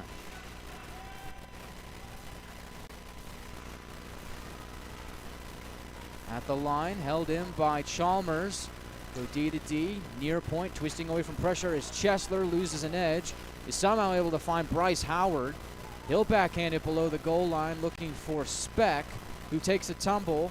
Still trying to fish that puck away from his knees, but the Wranglers were able to take it away. Bank it off the far side glass. Chesler there to meet it, and a big hit on him by Topi Pukkanen right in front of the Wranglers bench.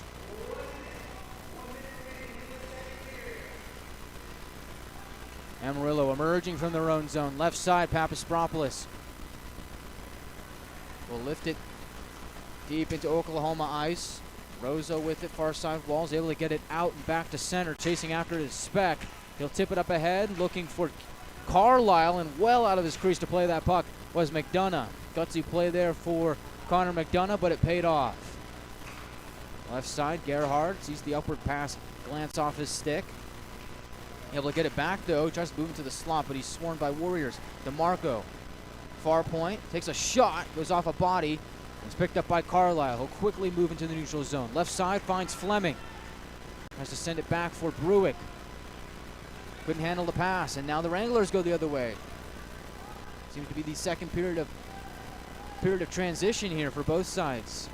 Both teams looking to quickly jump on the transition game, but we'll have to wait for the third period, as that'll do it for second period action from Blazers Ice Center.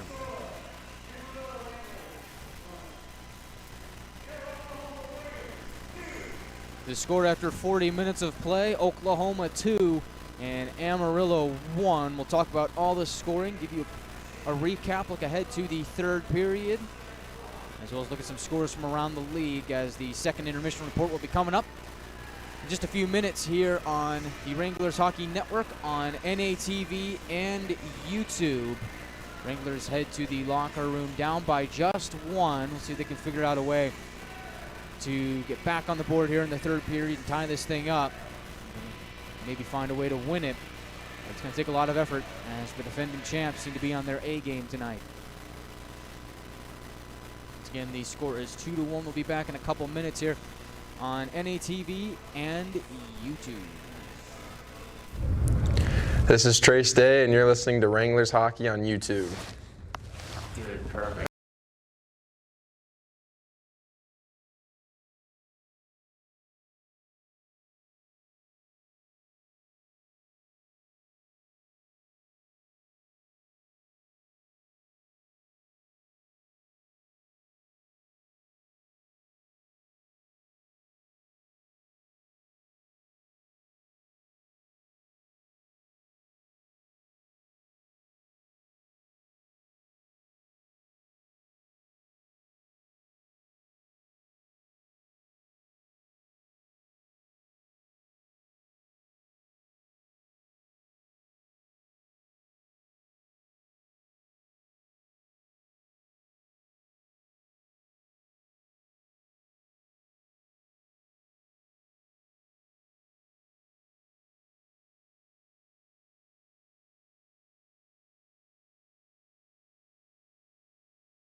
Welcome back to the Wranglers Hockey Network, where it's a 2-1 game in favor of the Oklahoma Warriors after 40 minutes of play. Hi everybody, I'm Chiarenza here, bringing you the action from Blazers Ice Center. Wranglers' first trip to OKC this season after winning the first two games against the Warriors last weekend. Wranglers looking to come away with their third victory against the defending champs here, although looks like it's not going to be an easy task as Oklahoma has jumped out to a 2-1 lead in the second intermission. So, to recap all the scoring for you, no scoring in the first period. It was a scoreless first frame. It was anybody's game heading into the second period. Saw a lot of penalties throughout the first period, although nobody was able to score. A lot of 4-on-3 action, 5-on-4 action, some even 5-on-3 action, even 4-on-4 action. I mean, you name it. But nobody was able to score on any of those instances in the first period. And so we move to period 2.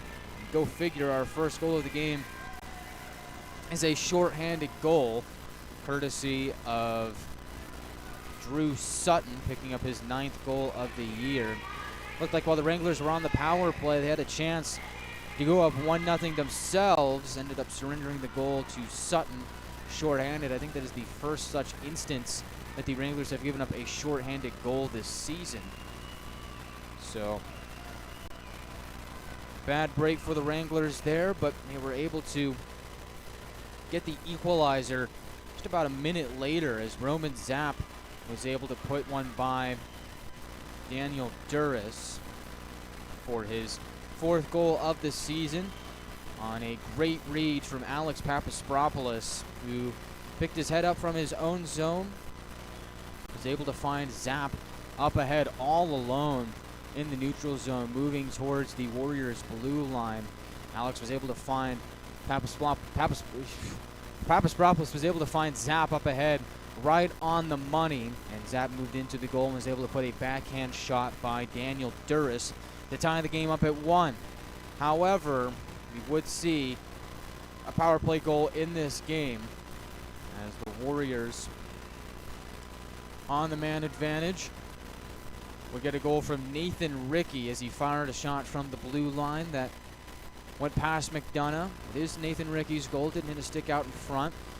It's just McDonough was screened and couldn't see the puck, and therefore the puck just went over his shoulder and into the back of the net. So it was Nathan Rickey that, as it stands, has the game-deciding goal if this is the way that this game would end, although there's still 20 minutes to be played. We'll see how it shakes out, but that is the goal that gave Oklahoma a 2-1 lead with 8:10 to go in the the second period.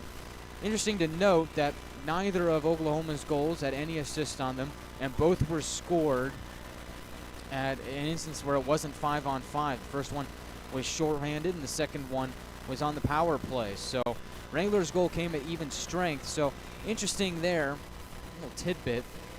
But for the Wranglers, you got to find a way to continue to score goals, and did a good job of that in the second period, finding Zapp up ahead for that goal. But otherwise, the Wranglers haven't been able to capitalize on their power play opportunities, although they've only had 3 to Oklahoma's 5. So Warriors are 1 for 5 on the man advantage so far. Amarillo is 0 for 3, although see if that changes in the third period. I mean, you look at the shot count. Warriors outshot the Wranglers in the last time these two teams met. They're out shooting them again through 2 periods of play, 19-11. Amarillo only took 4 shots on goal in the second period, but one of them ended up being the Zapp goal. So interesting stat there, although to me it feels like the Wranglers had more shots than the recorded 4. And sometimes it just depends on who's in the building that night counting the shots, as it is the home team. But I mean, you also think about how many blocked shots we've seen in this game on both sides. Wranglers have done a good job of getting bodies in front of the puck, as have the Warriors. So just one of those games where, you know, you see a screen out in front, you take that shot. Seems that's certainly been one of the ideas the Wranglers have had, to put pucks past Daniel Duras, but they've had no avail as far as that really scoring chance is concerned. And of course, we saw the Rickey goal scored on such an instance. So it'll be interesting to see the approach from Ryan Anderson in the third period here, how he adapts to what the Warriors are throwing at him. But I do think that the Wranglers, while they've had good chances offensively, you gotta keep your head up. It's very difficult in a game like this to kind of just let it get in your head. Just man, it's tough. You know, down by a goal here, gotta find a way to put another one in. Just gotta get some puck luck going your way, and really, That starts with screening the goaltender and taking shots on goal. If the 4 shots in the second period is true, then Wranglers probably want to up that count in the third period. Of course, the glaring issue for the Wranglers is the amount of penalties that have been taken in this game. Sometimes it's out of your control, but sometimes, maybe there's some ill-advised moves that are made on your own side that find you in your penalty box. So for the Wranglers, just maybe play a little bit of try and play a bit of a cleaner third period, stay out of the penalty box, and in turn, create a strong forecheck that is able to draw penalties so the Wranglers can get some more power play chances of their own. Power plays actually looked very good for the Wranglers. They just haven't been able to find a way to put it past Duras on the man advantage. And really, it's one of the frustrating things in hockey is where your power play is clicking, you're playing good on that man advantage, you're generating chances, but you just can't find a way to beat the goaltender. And it seems like it's been one of those nights for the Wranglers. See if they get any more opportunities on the man advantage in period 3. Well, 20 minutes to go, maybe some more. If things go the Wranglers' way and they're able to tie it up, we'll see. As the action in the third period will determine how this one will end. So stick around here on NATV and YouTube to find out. We come back from our break. We'll look at some scores from around the league. And also take a look at the South Division standings, talk about what it all means at this point in the season. So we're a little over a sixth of the way through the campaign. You are listening to Wranglers. You're listening and watching, depending on where you're watching or listening. This is Wranglers Hockey on NATV and YouTube. This is Trace Day, and you're listening to Wranglers Hockey on YouTube. Dude, perfect.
Welcome back to the second intermission report here from Blazers Ice Center, where Oklahoma has a 2-1 lead over Amarillo heading into the third period of play.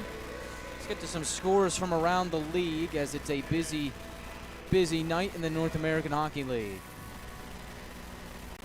Maryland defeats Danbury 4-1. Johnstown over New Jersey 5-3. Wilderness 4-0 over the Steel with a little over 3 minutes to go in the third period. Rochester has a 3-1 lead over Northeast in the second intermission. At the top of the third period, the Minotauros have a 3-1 lead over the Bruins. St. Cloud has a 1-0 lead over North Iowa, top of the third period. Bismarck has got a 5-3 lead over Aberdeen. Second intermission over at VFW Sports Center. Again, to keep your eye on here in the South Division, El Paso and Odessa are tied at 1 at the top of the third period. Over at American Bank Center, Lone Star Brahmas have a 3-1 lead over the Corpus Christi Ice Rays. About 3 minutes to go in the second period of that game. Ooh, looks like we got a barn burner over at Greeley Ice House in Colorado. Shreveport Mudbugs have a 4-3 lead over the Grit in the first intermission of that game. So that one should be a bit of a fun watch. Got NHL TV. Also a lot of action going around in the hockey world. Got some NHL action going on tonight. I know that the Utah Grizzlies are over in action. They're playing their longtime rival, the Idaho Steelheads. I encourage you to go check that game out. As Tyson Whiting has the call. You can catch their games on YouTube. Grizzlies are YouTube pioneers. That's why I also have a YouTube feed. So go check out Tyson. He does a fantastic job with the Grizzlies. And as I mentioned, NHL scores as well. I don't know if I can get them to load. Guess not. Well, maybe they will. Looks like the Kings and Coyotes are starting off their game. Hurricanes defeat the Sharks 3-0. Rough start for San Jose to start the year. Devils over the Sabres 5-4. And the Capitals beat the Wild 3-2 in a shootout. So interesting action from around the world of hockey. We thank you for tuning in tonight wherever you are on NATV or YouTube. Understand that there's a lot of sports and entertainment options out there. We appreciate you choosing the Wranglers here this evening, as it'll be an interesting weekend here in Blazers Ice Center. 3 straight games for the Wranglers. It'll be the most games that they've played in that amount of time since the NHL Showcase up in Blaine, Minnesota. Ever since the Showcase, it's been sets of 2 for the Wranglers. 2 at home or 2 away, but this is the first set of 3 games straight for Amarillo, so it'll be interesting to see how they approach this.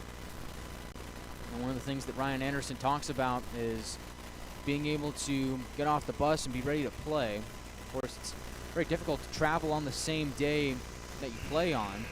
It's an early morning, you get to the bus, load it, pack it, arrive at the arena, get around the hotel around noon. Get in a pregame meal, maybe a nap, and then after that, we're over to the arena, and you're getting ready for game time. So, Wranglers, young team, still trying to find their way as the season continues to grow older. Still trying to find their way and trying to really find that rhythm of just being able to get off the bus and find a way to be ready to play, to start games. And I think the Wranglers' approach to this game was fine. I just think that they kind of let the game slip away with them with those opportunities they gave Oklahoma on the power play, and of course shorthanded in the second period. It'll be interesting to see what they do to try and get it back. You gotta think a lot of heavy forechecking is in the formula for the Wranglers. Something that worked out really well for them in the games back in Amarillo was establish a dominant forecheck. Really kind of just work from there. I think when the Wranglers are at their best, they're generating a dominant forecheck that's able to create turnovers in the opposition zone, and really that's what the Wranglers were able to do in Amarillo. So far, not as much here at Blazers, so looks like if they're going to have to come away with a win, they're going to have to try and get back to that formula here, as Oklahoma seems to have adapted to it coming into this weekend's games, and they're ready for it. We'll see what they have in store in the third period. I think there's a little bit of a shake-up in the offensive approach from the Wranglers. We'll see what they do to try and generate some more scoring here in this game. Just one goal up on the board for the Wranglers, coming from Roman Zapp. With 13:33 to go in the second period is when he notched that goal. So far, that's the Wranglers' only goal of the game. And they're looking to change that here in the third, as we're just about a minute out from third period action from Blazers Ice Center in Oklahoma City.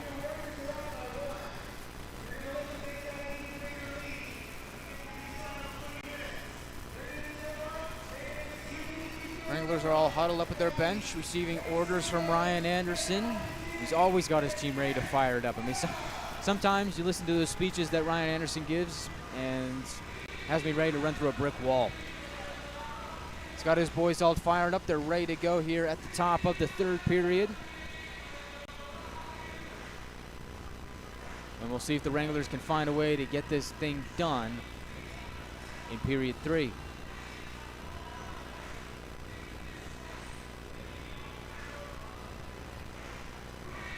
Wranglers will skate from left to right. Warriors from right to left, as you see it on NATV. Wranglers going with these same lines that started the game, as are the Warriors to begin period 3. Third period action has begun. Warriors win the draw. Send it right side for Carlisle in the neutral zone. Trying to go back across for Bruick. Sees the puck go off his stick, although the Warriors are able to retain possession deep in Wrangler territory. Pushing the puck away is Gagnon. Try and move it up ahead for Ben Ivy. Loses the puck. Shot from the near side wall is swallowed by McDonough, and we get some pushing and shoving afterwards from Carlisle. Just 26 seconds into period 3. The Wranglers will get a quick change here, as do the Warriors. Get fresh bodies out there. Never a bad idea, as this draw will be to the right of McDonough.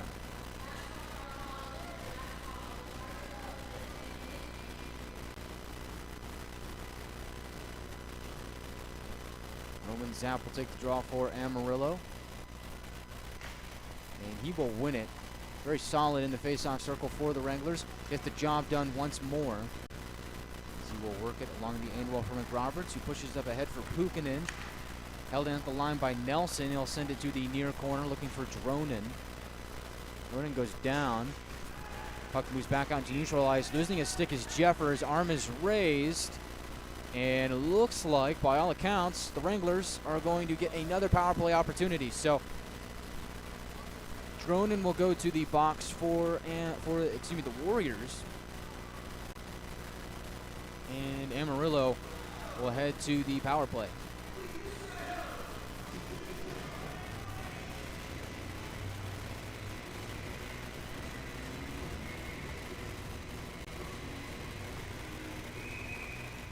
So the Warriors will send out Puukkonen, McDonald, Gagnon, and the Ivy twins to start this man advantage.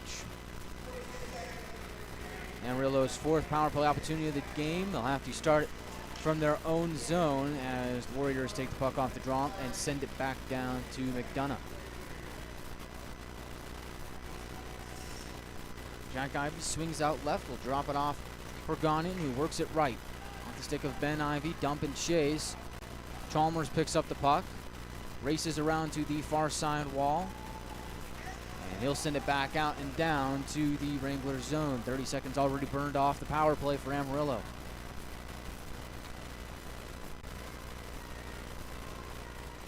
Jack Ivy with it now. Once again, drops it off of Gagnon. Move it right side for Ben Ivy. Carries it over the line. He's met by a few Warriors. They'll try and jab it out, but it's held in by Gagnon. He'll send it deeper. Finds McDonald near corner. He'll skate behind the net. McDonald out to the far point for Jack Ivy. Up to the line for Gagnon. He'll shoot. Just misses the net. Loose change is picked up by Jack Ivy. Gets it to the line for Gagnon. He'll walk towards his right. To the circle for Ben Ivy. Takes a shot that just whistles wide. And second attempt, and they score! Topi Puukkonen picks up the loose puck. We're tied at 2.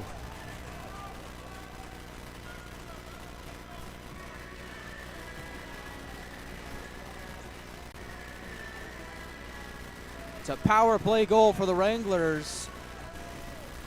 And it's a brand new game.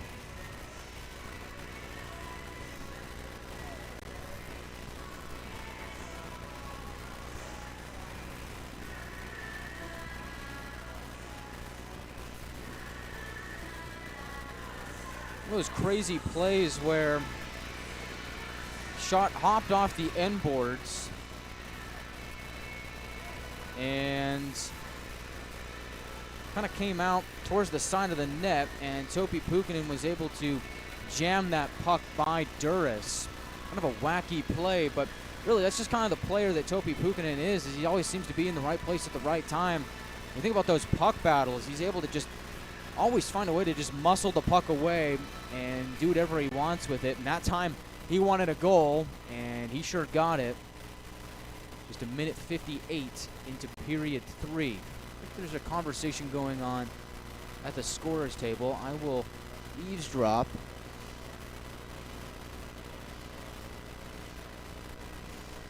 Looks like they're talking things over with Ben Ivy.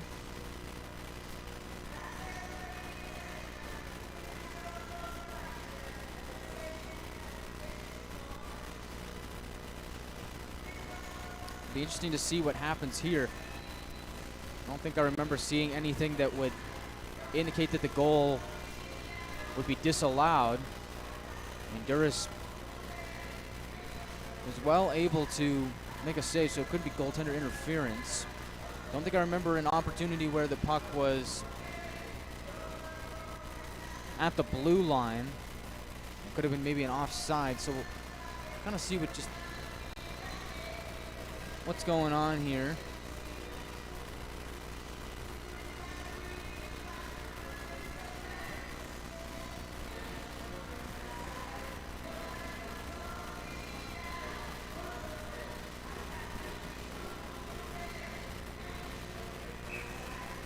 And it is a good goal. So I'm not quite sure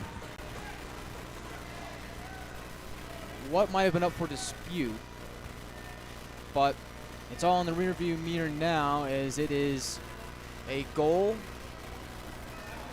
The Wranglers have tied the game at 2.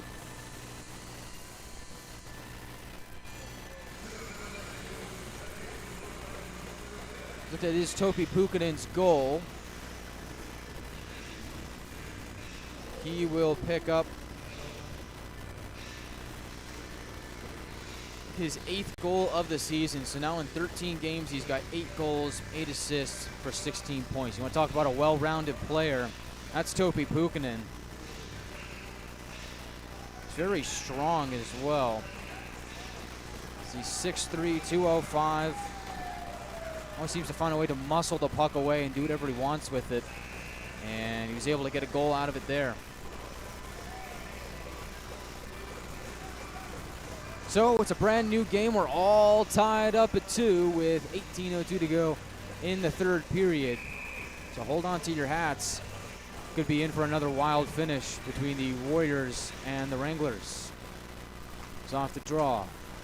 Wranglers poke it away. Papaspropoulos into the offensive zone.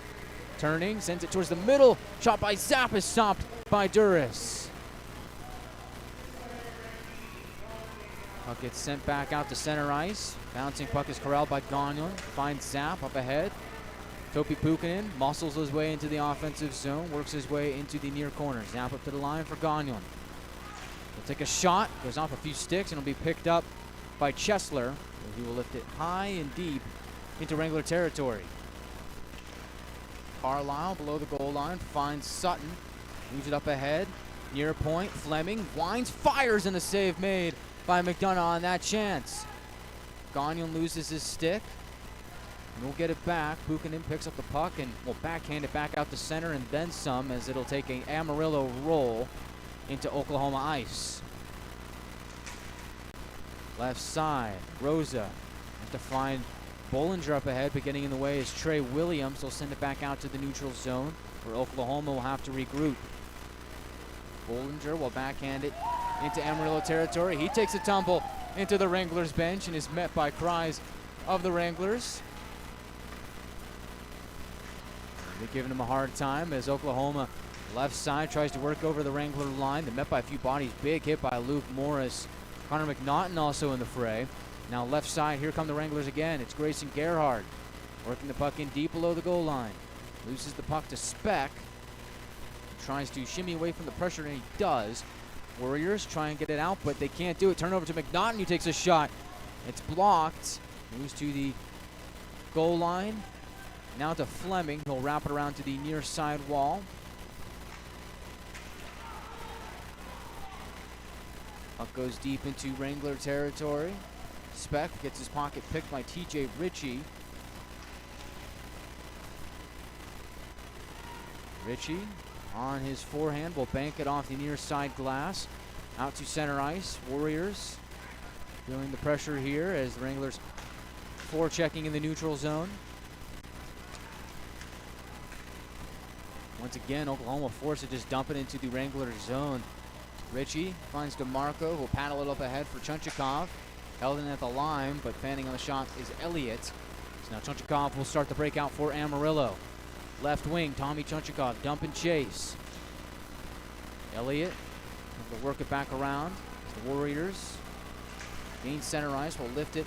Bounces off the wall in front of the Wranglers bench. Roberts finds Jeffers. Jeffers picks his head up. Moves the puck into the neutral zone. And we're going to get a penalty for too many men on Oklahoma.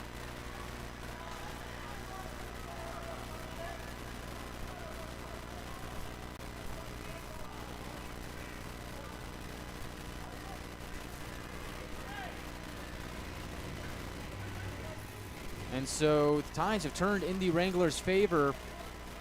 Warriors get caught red-handed for too many men on the ice. And 15:05 to go in period 3. Amarillo is going to have an excellent opportunity to take the lead. We talked about those power play chances in the first 2 periods. In the second intermission, things just weren't going the Wranglers' way. Well, they finally get one to go their way as Topi Pukkanen picks up a goal on the power play. Early stages of the 3rd period. And assists going to that goal are Nolan Gagnon and Ben Ivey. 1:57 into the 3rd period, and now the Wranglers will have a chance to score another power play goal. Wranglers are 1 for 4 in tonight's game on the man advantage.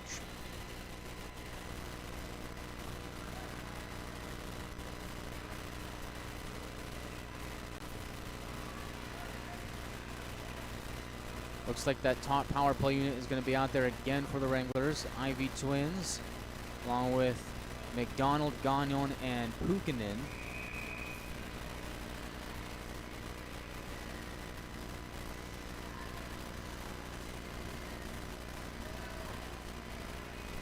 Ben Ivy off the draw, gets it to Jack Ivy.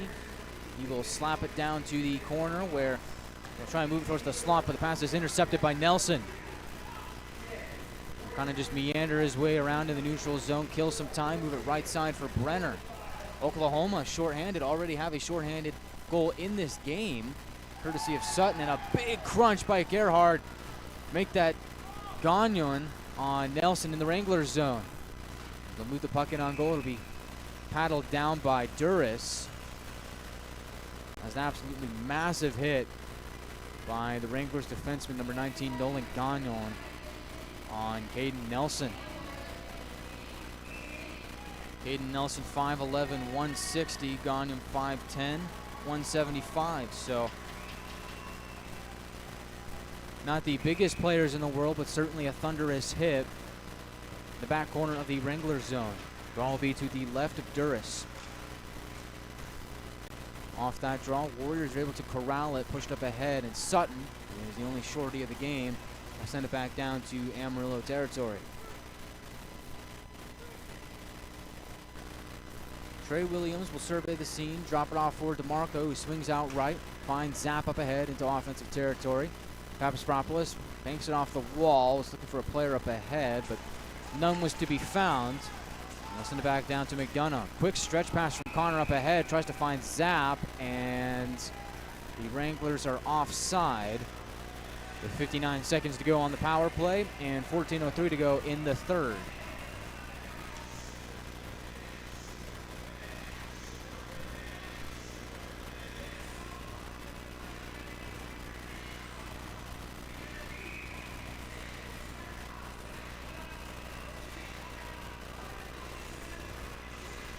Neutral zone draw, won by Oklahoma. Vig will take it and dump it back down to the Wrangler zone. Kill some time off that Wrangler power play, which, as I speak, has 48 seconds left on it. Left side, Ivy drops it off. Gagnon gains center red. Now Warriors blue. Flip it towards his right. Chasing after it is Pukinen. Directs it to Jack Ivy. Near point, drop pass for Ben Ivy. Down below the goal line, Pukinen. Up top for Jack Ivy. Gagnon fakes the one-timer. He'll trade places with Jack Ivy. Drop the puck off for Jack. Down below the goal line, looks for McDonald, who just couldn't corral the puck as it'll roll in on Duras, and he'll cover with 19 seconds to go on the power play. And 13:23 to go in the third period.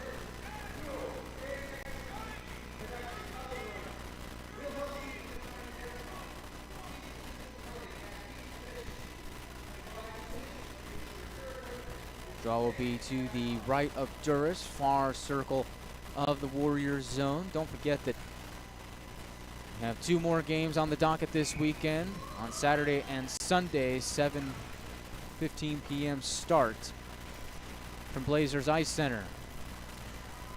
Wranglers trying to corral the puck. Get to the line for Jack Ivy, goes across to the near point for Gagnon. Bouncing puck is corralled by Nolan, gets it down low for Topi Pukinen, back up to the line for Gagnon. Finds Ben Ivy, top of the circle, takes a shot that just goes over the crossbar. We're back to 5-on-5 strength.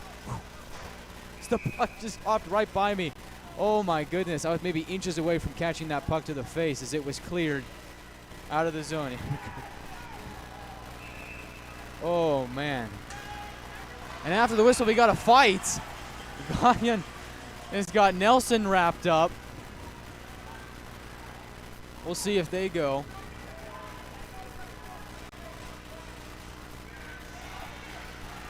And the Warriors are upset after that last sequence.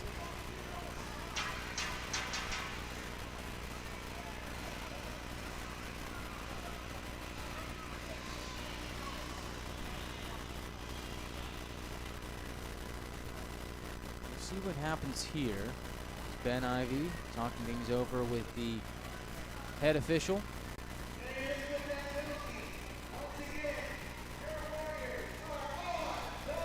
Looks like the Warriors might be getting a power play here.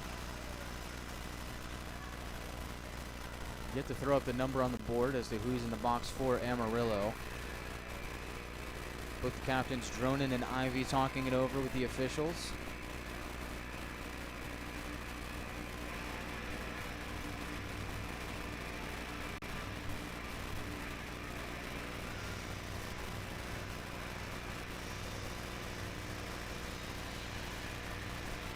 Looks like Gagnon's in the box for the Wranglers.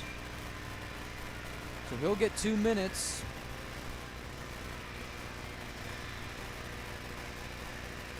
And Oklahoma will now get their chance on the power play to take the lead here in the third.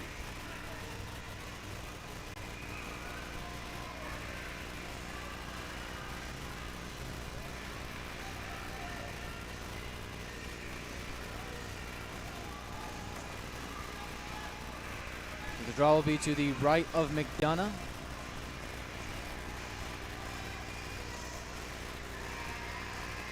Dronin to take it against Jack Ivy. Off that draw, Oklahoma wins it. They get it to Ricky. Works it down low. Wranglers try and rifle the puck out of their own zone. It's held in by Nelson. Gets it to the line for Ricky. Ricky takes a shot. Save made by McDonough, and they aren't able to corral the puck in as McDonough was down. Excellent chance for Oklahoma on the scramble, but they just couldn't put it home. Dronin tries to find Sutton, but it goes up a stick and out of play. So good chance for the Warriors there. 25 seconds off the clock on the penalty to Nolan Gagnon. 12:32 to go in period 3. Good look there for Oklahoma, but Wranglers defense on the scramble was able to swipe the puck away.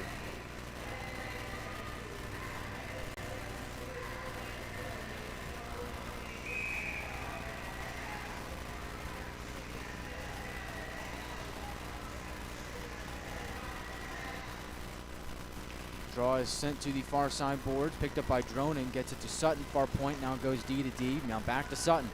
Down low, Dronin will work his way back up to the line for Ricky.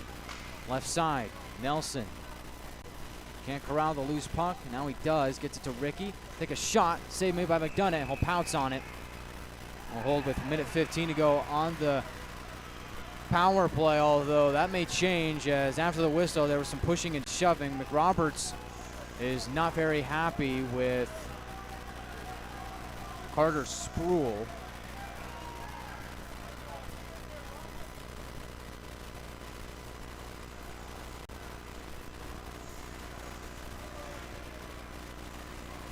Looks like Sproul is going to get, well, looks like Nelson's going to get 2 minutes.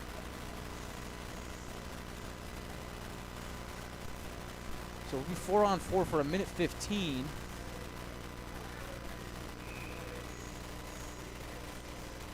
As the laundry list of penalties just continues to grow.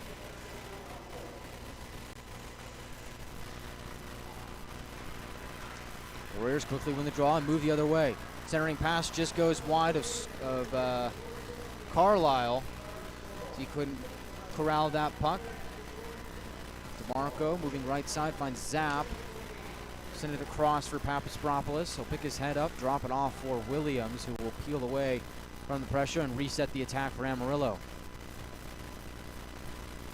DeMarco into neutral territory.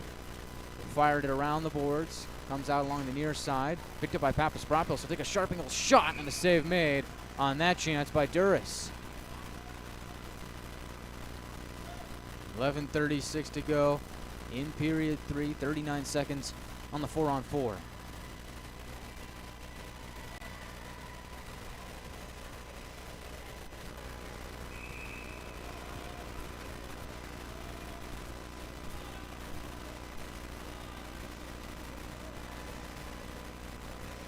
Donald out there with Pukinen, DeMarco, and Williams.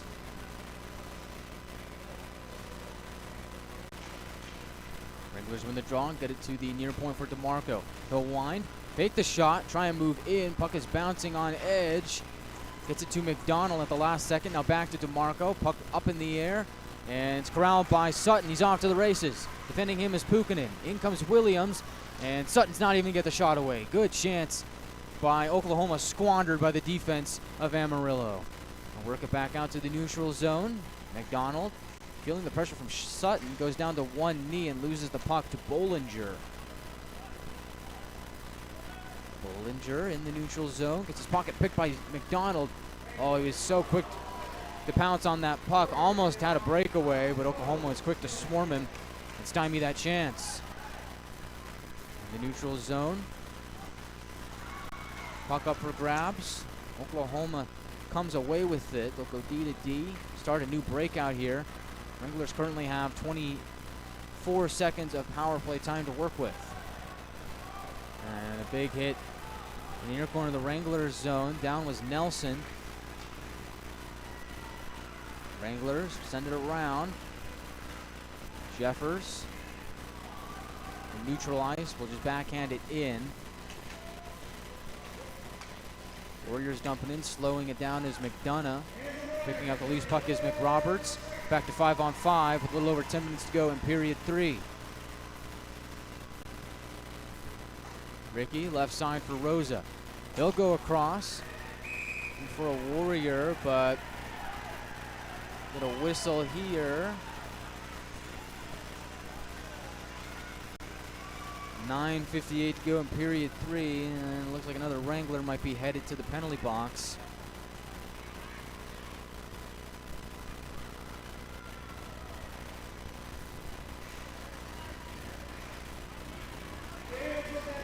And climbing into the penalty box is Jack McDonald. So another penalty on the board.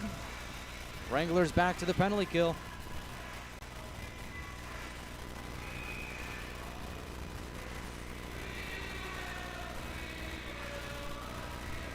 Out there on the PK unit, DeMarco Gagnon and the Ivy brothers. Amarillo wins the draw. Will send it behind the net. Coming away with the puck is Jack Ivy. He'll try and muscle his way back out to the neutral zone, and he does. And he gets the clear.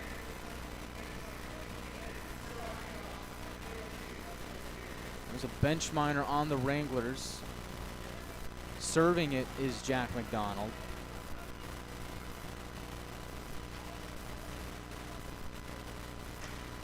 Left side, Howard up ahead. DeMarco meets it in the far corner of the Wranglers zone. Extra men come in on both sides trying to jab that puck away. They'll joust for it. Comes out to Elliott. Lift it left side. Chesler. Elliott in the slot takes a shot. It's blocked by DeMarco. Gets caught up in his equipment. He just throws his arms up in the air and says, I surrender. It's somewhere in my jersey.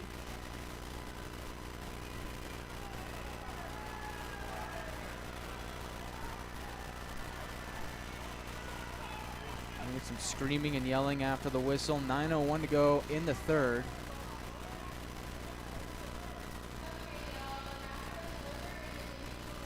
Warriors get fresh bodies on the ice. Wranglers will get a partial change.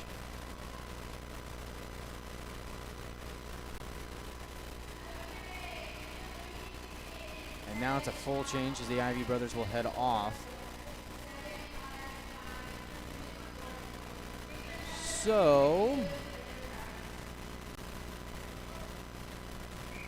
draw will be to the left of McDonough, far circle of the Wranglers zone. In to take it is Dronin against McNaughton. And off that draw, the puck splits the D. And we'll go down to the Oklahoma zone. Under a minute to go on the power play for the Warriors. Ricky left side.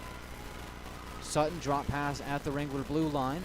Work it in deep, find Dronin, far corner. Comes away with the puck. Wranglers are able to whip it back out to Oklahoma territory. Dronin wasn't able to corral the puck, and so Wranglers get the clear there with 33 seconds to go on Oklahoma's power play. Left side. Leaves the puck at the Wrangler line. Good defense there from Amarillo. Ivy picks the puck up, finds Ben. And Wranglers will get the clear. 15 seconds to go on the Oklahoma power play. Maybe one last chance for them here. So they'll move left side. Elliott gains center red, tries to backhand it in, and he does. Goes off the end wall, played by McDonough. Ritchie works it along to the far side wall. Zapp meets it. The Warriors lost the stick. It's Elliott. Gets caught up with Ritchie. Pukanen in the neutral zone. Back to 5-on-5. Pukanen tries to dish it off to Zapp, but pass was picked off by Oklahoma. 2-2 game, 7:40 to go in period 3. Diagonal pass from center ice goes off the near corner, comes to DeMarco. Will skate around to the far side, bank it off the glass to neutral ice. Warriors pick up that puck, will quickly regroup. Left side, Bruick twists away from Ritchie, tries to center one to the slot, but it's read like a book by McNaughton, and he'll send it back out to the neutral zone. Once again, here comes Oklahoma. They'll dump it in diagonally, get a change. Ritchie, send up ahead, goes off the stick of a Warrior, picked up by Bollinger, and he can't get the shot away. Shot by Vig at the line, goes up and over the net below the goal line. Rosa contested it, but the Wranglers will pick it up and steal it away. Gagnon tries to lift it out, needs some help from his teammates to do so, but the Wranglers work their way back out to center ice. Papadopoulos gains center red, will backhand it deep into Oklahoma territory. After it is Gerhard, but coming away with it is Sebastian Speck. Brenner, D to D for Vig, left side breakout. Back to Brenner, turns into a right wing breakout. Picked off in the neutral zone by Jack Ivy, finds McDonald left side. He'll button hook, get it to the line for Gagnon, across for a one-timer from Ben Ivy that goes off a stick and wide of the net. Wranglers can't keep it in at the line. They'll have to retreat back out to neutral ice. Gagnon Drop pass, McDonald moves into the offensive zone, takes a shot that just whistled wide of the ear of Duras, and a big hit on the far wall. Wranglers have to work their way back out to the neutral zone. Restart the attack. Jack Ivey tries to go around Chalmers. Gets stood up by Chalmers. He's able to pick off the ensuing pass. Jack Ivey finds McNaughton near side. Returns, send it below the goal line. Off the wall it goes. Comes along to the near side wall. Wranglers trying to muscle the puck away, and they can't do it. Picked up by the Warriors. Sproul, he'll send it on goal to McDonough from center ice, and he will cover with 5:34 to go in the third period.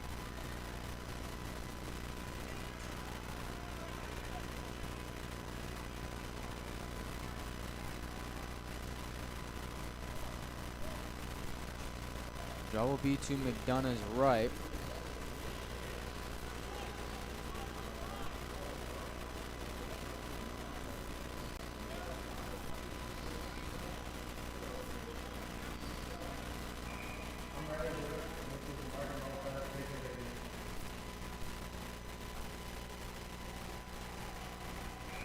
Marco out there with McRoberts, McNaughton, and Zapp. The Warriors are back on the power play.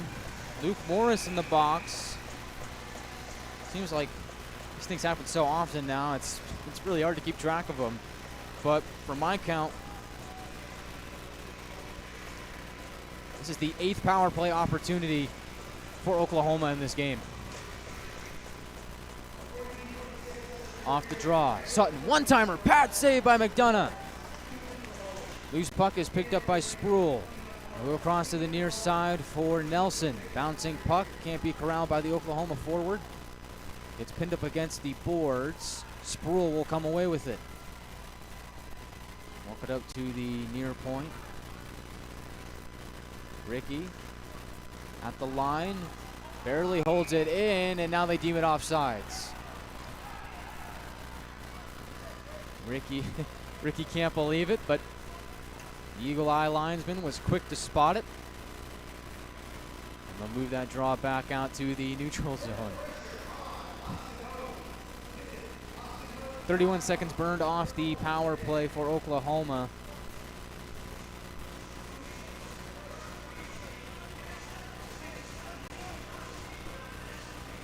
Draw will be right across from the Wranglers bench.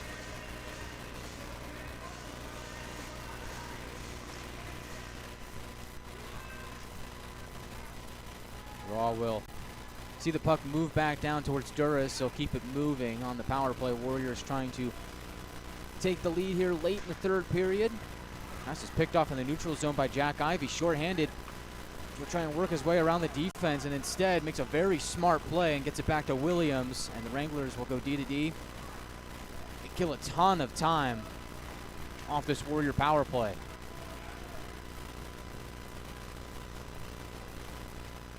Jack Ivey, one of those players that has a high hockey IQ, made a great play there to kill a ton of time off the Oklahoma power plays. Though back at it, dump it around, spins around to the near side wall. Carlisle tries to send it back up to the line. They'll go low to high here now with Elliott far point. Work it across for Chesler. Takes the one-timer, back up to Elliott. High slunk goes across for Bruick for a one-timer, and he fanned on it. And he's unable to hold it in at the blue line on the clearing attempt by Amarillo. So with 24 seconds to go, Warriors may be looking for one last chance on the man advantage. They'll send it in deep, McDonough out to play it. Get it to the line, but not out. Cross, Chesler near point, corrals the puck. Finds Elliott at the line. Bruick, far circle, below the goal line. Howard, McDonough, poke check, puck is loose. Comes to Elliott, high slot, shot, save made, and the mask comes off of McDonough. That shot was blocked by Chunchikov, and he's feeling the force of it. But the Wranglers somehow find a way to get the job done. Tommy Chunchikov gingerly gets up to his feet. Made a great play on that last block to get some pats from his teammates, knowing he just made a very big play in a tie game in the late stages of the third.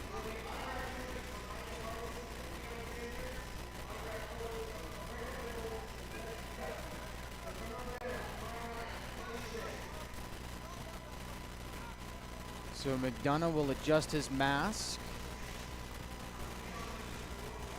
It's interesting because at the same time that Chunchakov blocked that shot, McDonough felt some pressure in front of the net, and the body's really kind of dislodged his mask, so that's what stopped the play. And maybe Wranglers caught a break really there, because with Tommy Chunchakov feeling the force of that block, it almost turns it into a 5-on-3 with him down. Either way, the Wranglers were able to get the stop. Draw will be to the left of McDonough, far circle of the Wranglers zone. Zapp will take it for Amarillo. Out there with him are Pukanen, DeMarco, and McRoberts. 2 seconds to go on the penalty, so face-off win by Zapp will get the job done. We're back to 5-on-5. Out of the box is Papaspropoulos. Not sure why they marked it up as Morris. 77, not 11. Right side, Zapp curls, finds Papaspropoulos, backhand it to Pukanen. Tried to find Papaspropoulos in the slot, and he does, and he just can't find a way to jam it home. Excellent pad save by Duras. At the line, DeMarco fakes the shot. We'll roll it back behind the Oklahoma goal. Wranglers work it up to the point. McRoberts across to the near side for DeMarco. Back for McRoberts. He'll take a shot. Save made by Duras. Puck goes up in the air, but not out of play. Below the goal line. Wranglers send it back up top for DeMarco. Finds Pukanen at the half wall. Near side, Topi Pukanen finds Zapp. He'll send it up to the line for DeMarco again. McRoberts, far point. DeMarco calling for it. He'll get it. Down low, Zapp moves it towards the middle. Pad save by Duras. Pukanen gets dragged down to the ice. And we get a whistle with 2:35 to go in the third. Could we see another penalty here? This one might go the Wranglers' way.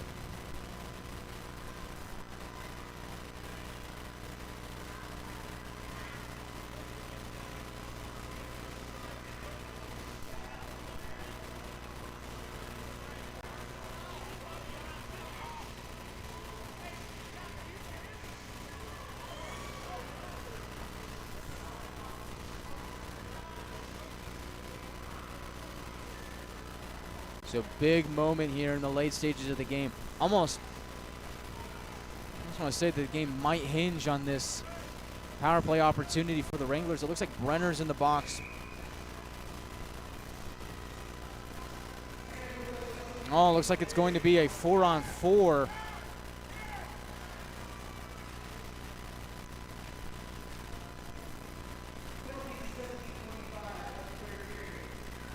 So Pukanen and Brenner are each in the box, so 4-on-4 action here. No power play for the Wranglers, but a lot of open ice. Sutton tries to find Fleming streaking into the middle. Gets it up to the line for Ricky. Ricky moving towards his right, defended by Williams. Finds Bruick, he'll skate towards the slot, take a shot, and it goes off the post. Oh, he was just inches away from giving the Warriors the lead late here in the third. It feels like a next goal win moment here, late stages of the third period. One thing up for question is whether it's going to be an overtime goal or in regulation. Left side, Chesler finds into the middle for a shot. Save made by McDonough on the attempt from Bruick. Below the goal line, Bruick put the puck back on his stick. Twists away from pressure, moves it into the slot. It's picked off by Zapp. Checks his shoulders. He's got men with him. Roman Zapp goes across looking for Papaspropoulos, but Warrior body is able to get in the way. It's Elliott. We'll skate it back out to center. Elliott moves over the blue line on his backhand, sends it towards the middle. Pass is picked off again by the Wranglers. Good defensive play by Nolan Gagnon. Papaspropoulos gains Warriors blue. On his backhand, tries to send it back to the line. It was a no-look pass that splits the D. Wranglers will have to regroup. 25 seconds to go on the 4-on-4. 55 seconds to go in regulation. First matchup between these two teams saw the Wranglers rattle off 2 quick goals in the final minute of regulation. Do they have more magic in them here? Wranglers dump the puck in. Carlisle will pick it up for Oklahoma. They'll move through center ice. Now into Wrangler territory. Carlisle stops at the slot, can't rip a shot away, gets help from Dronin to keep possession. Below the goal line, Carlisle centering attempt on the wraparound, and McDonough is able to get his stick on it. The puck works its way back out to center ice. 21 seconds to go in regulation. Bruick off the near wall. Will bank it into Amarillo territory. Ben Ivy, stretch pass for Jack Ivy. Can't corral it in center ice. Puck is pinned up against the boards. 5 seconds to go. And it looks like the second straight game, we are headed to overtime.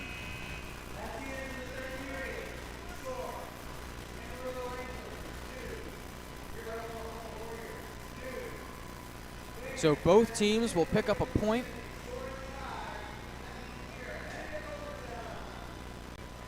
Only thing up for question is who will get the extra second point.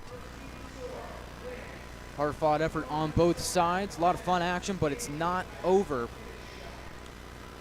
As it's a 2-2 game headed towards overtime. Drew Sutton opened the scoring. 5:08 into the second period. Short-handed. Made it 1-0 Warriors, but less than a minute later, Wranglers came storming back. It was Roman Zapp getting his 4th goal of the season from Papaspropoulos. Excellent stretch pass from Papaspropoulos from the Wranglers zone to Zapp at the opposing blue line. He was in on a breakaway. He found a way to beat Duras 5-hole. Make the score 1-1. 13:33 to go in the second period. But 8:10 to go in the second frame. On the power play, Nathan Rickey scores to make it 2-1 Oklahoma. But minute 57 into the third period, Topi Pukkanen on the power play gave the Wranglers the most recent goal of the game, tying it up at 2 from Nolan Gagnon and Ben Ivy. And that's the story so far.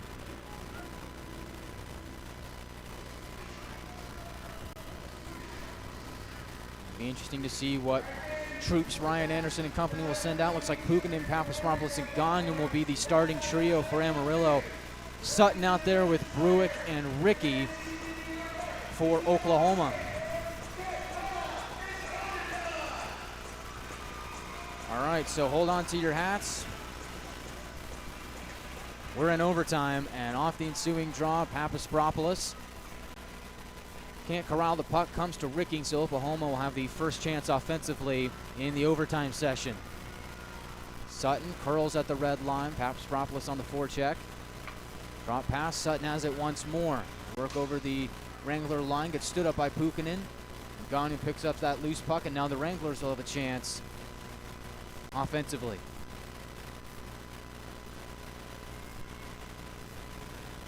You can feel the intensity in the building. The Wranglers stump it in deep, and oh, it looked like Papaspropoulos might have won that race to the puck. And either way, it looks like it's going to be an icing on the Wranglers.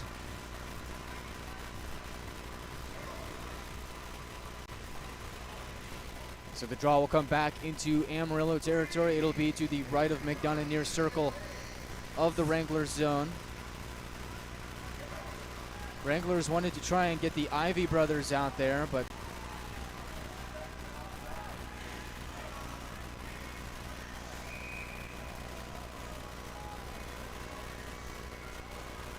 they're not going to be able to. So Papaspropoulos, Gagnon, and Pukkanen will have to stay out there. Warriors have got fresh bodies on the ice. Dronin with Carlisle and Chesler. Puck comes to Chesler at the near point of the Wranglers zone. Flips it across for Dronin. Escape by Papaspropoulos. Throws a puck towards the middle of the slot. Nobody was able to get a shot away for Oklahoma. Carlisle with it now. Drops it off for Dronin. Moves right side. Dronin skates towards the middle. And Wranglers sticks will jab and joust at it, and they're able to pick the puck away. Coming away with it is Jack Ivy. Right side, Jack Ivy moves into the attacking zone. Ivy twists, throws it towards the middle for Ben Ivy, but just too far ahead of him. Then picks up that loose puck. Skate back out to the neutral zone. Reset the attack here for the Wranglers.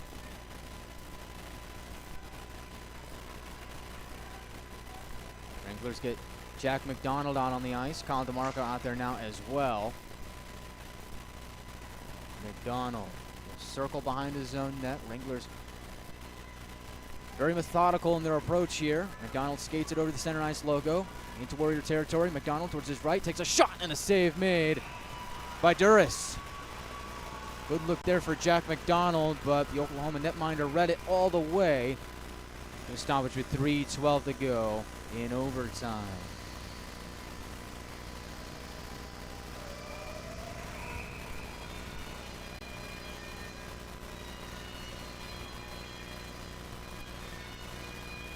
At the near circle of the Warriors zone, Papaspropoulos will take it.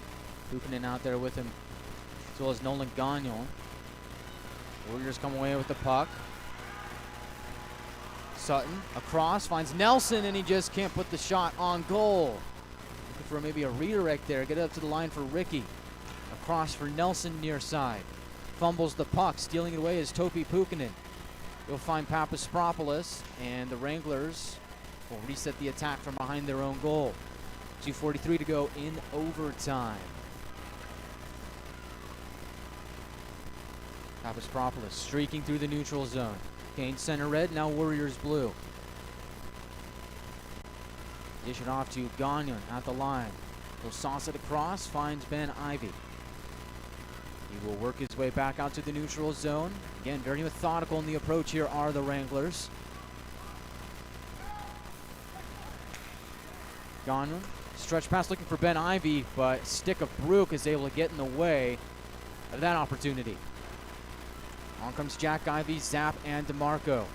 Right side. Chesler bustling into the offensive zone. Gets caught up in the corner. Oklahoma trying to center it. Gets caught up in the skates of Jack Ivy. Tugging and pulling on his jersey is Bruick, but Jack Ivy still flying through the neutral zone. He'll stop at the line though, curl back out at the center ice logo. Backhand it to Zapp. He'll twist his way up ahead into the offensive zone, and now meander his way back out to neutral ice. Defending him is Chesler. Zapp throws it left side for McDonald. He'll pitch it right side for DeMarco. Return pass for McDonald. Oh, he just couldn't corral it, or else he would have been streaking towards the goal. Howard, center ice, a minute 17 to go in overtime.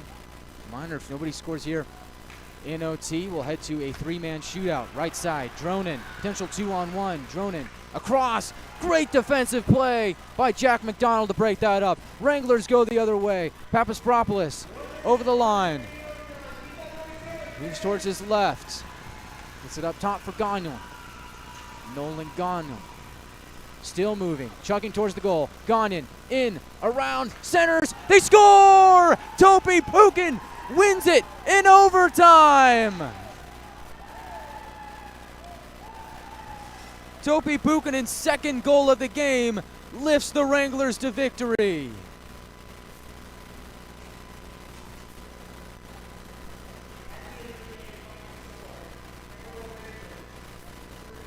What an effort from the Wranglers tonight.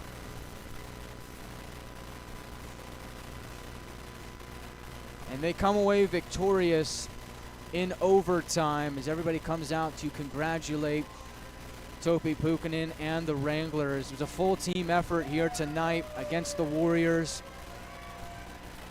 And another classic between Amarillo and Oklahoma ends in overtime. Wranglers victorious. They move to 3-0 against the Warriors on the season, and they improve to 8-4-1 overall. Wranglers postgame starts now. What can you say?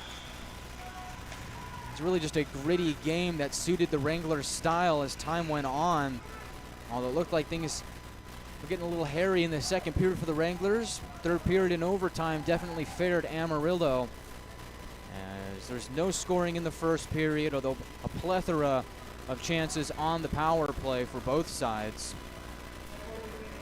Second period saw Sutton score shorthanded, met almost a minute later by a goal from Roman Zapp to tie it 1-1. And then with 8:10 to go in period two on the power play, Nathan Ricky scores to make it a 2-1 game for Oklahoma. In the third period, we were wondering what the Wranglers would do, find a way to get back into the game.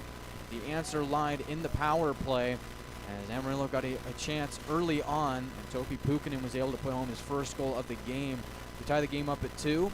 And it would also be Puukkonen in overtime, scoring to give the Wranglers the victory here from Blazers Ice Center.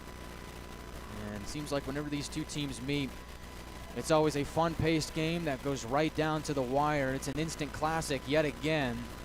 And once again, the Wranglers come away with the victory, 3-2 in overtime. It's another multi-point game for Topi Puukkonen. Seems to have a lot of those these days.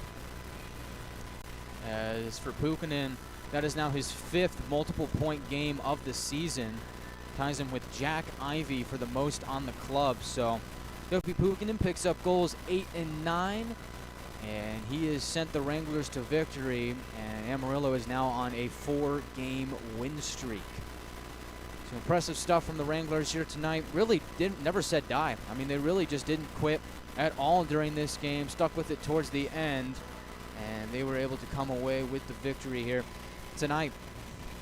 First game of a 3-game set here at Blazers Ice Center. We'll be right back here tomorrow night, same time, 7:05 pregame show, right here from Blazers Ice Center. And once again on Sunday, same time, in this same very building. Impressive stuff from the Wranglers here tonight. Really, probably one of their biggest tests of the season has been these games against Oklahoma. And time again, the Wranglers have proven that in close games, in 1-goal games, the Wranglers have been able to come away with the victory. I mean, think about this for a second. In 1-goal games, the Wranglers are now 5-1-1. So a close game definitely fares the Wranglers. I thought that the defensive approach in the third period also looked a lot better, especially on the penalty kill, where Oklahoma had their chances on the man advantage and the Wranglers were able to shut them down. It was one of those games where you got a laundry list of penalties, but in the end, only one power play goal on either side, and of course the shorthanded goal from Sutton. So sometimes that's just the way it shakes out. You got a bunch of penalties, but in the end you only get a few on the man advantage. But either way for the Wranglers, it's a big win here that they just picked up here tonight. Of course, 2 points in the standings.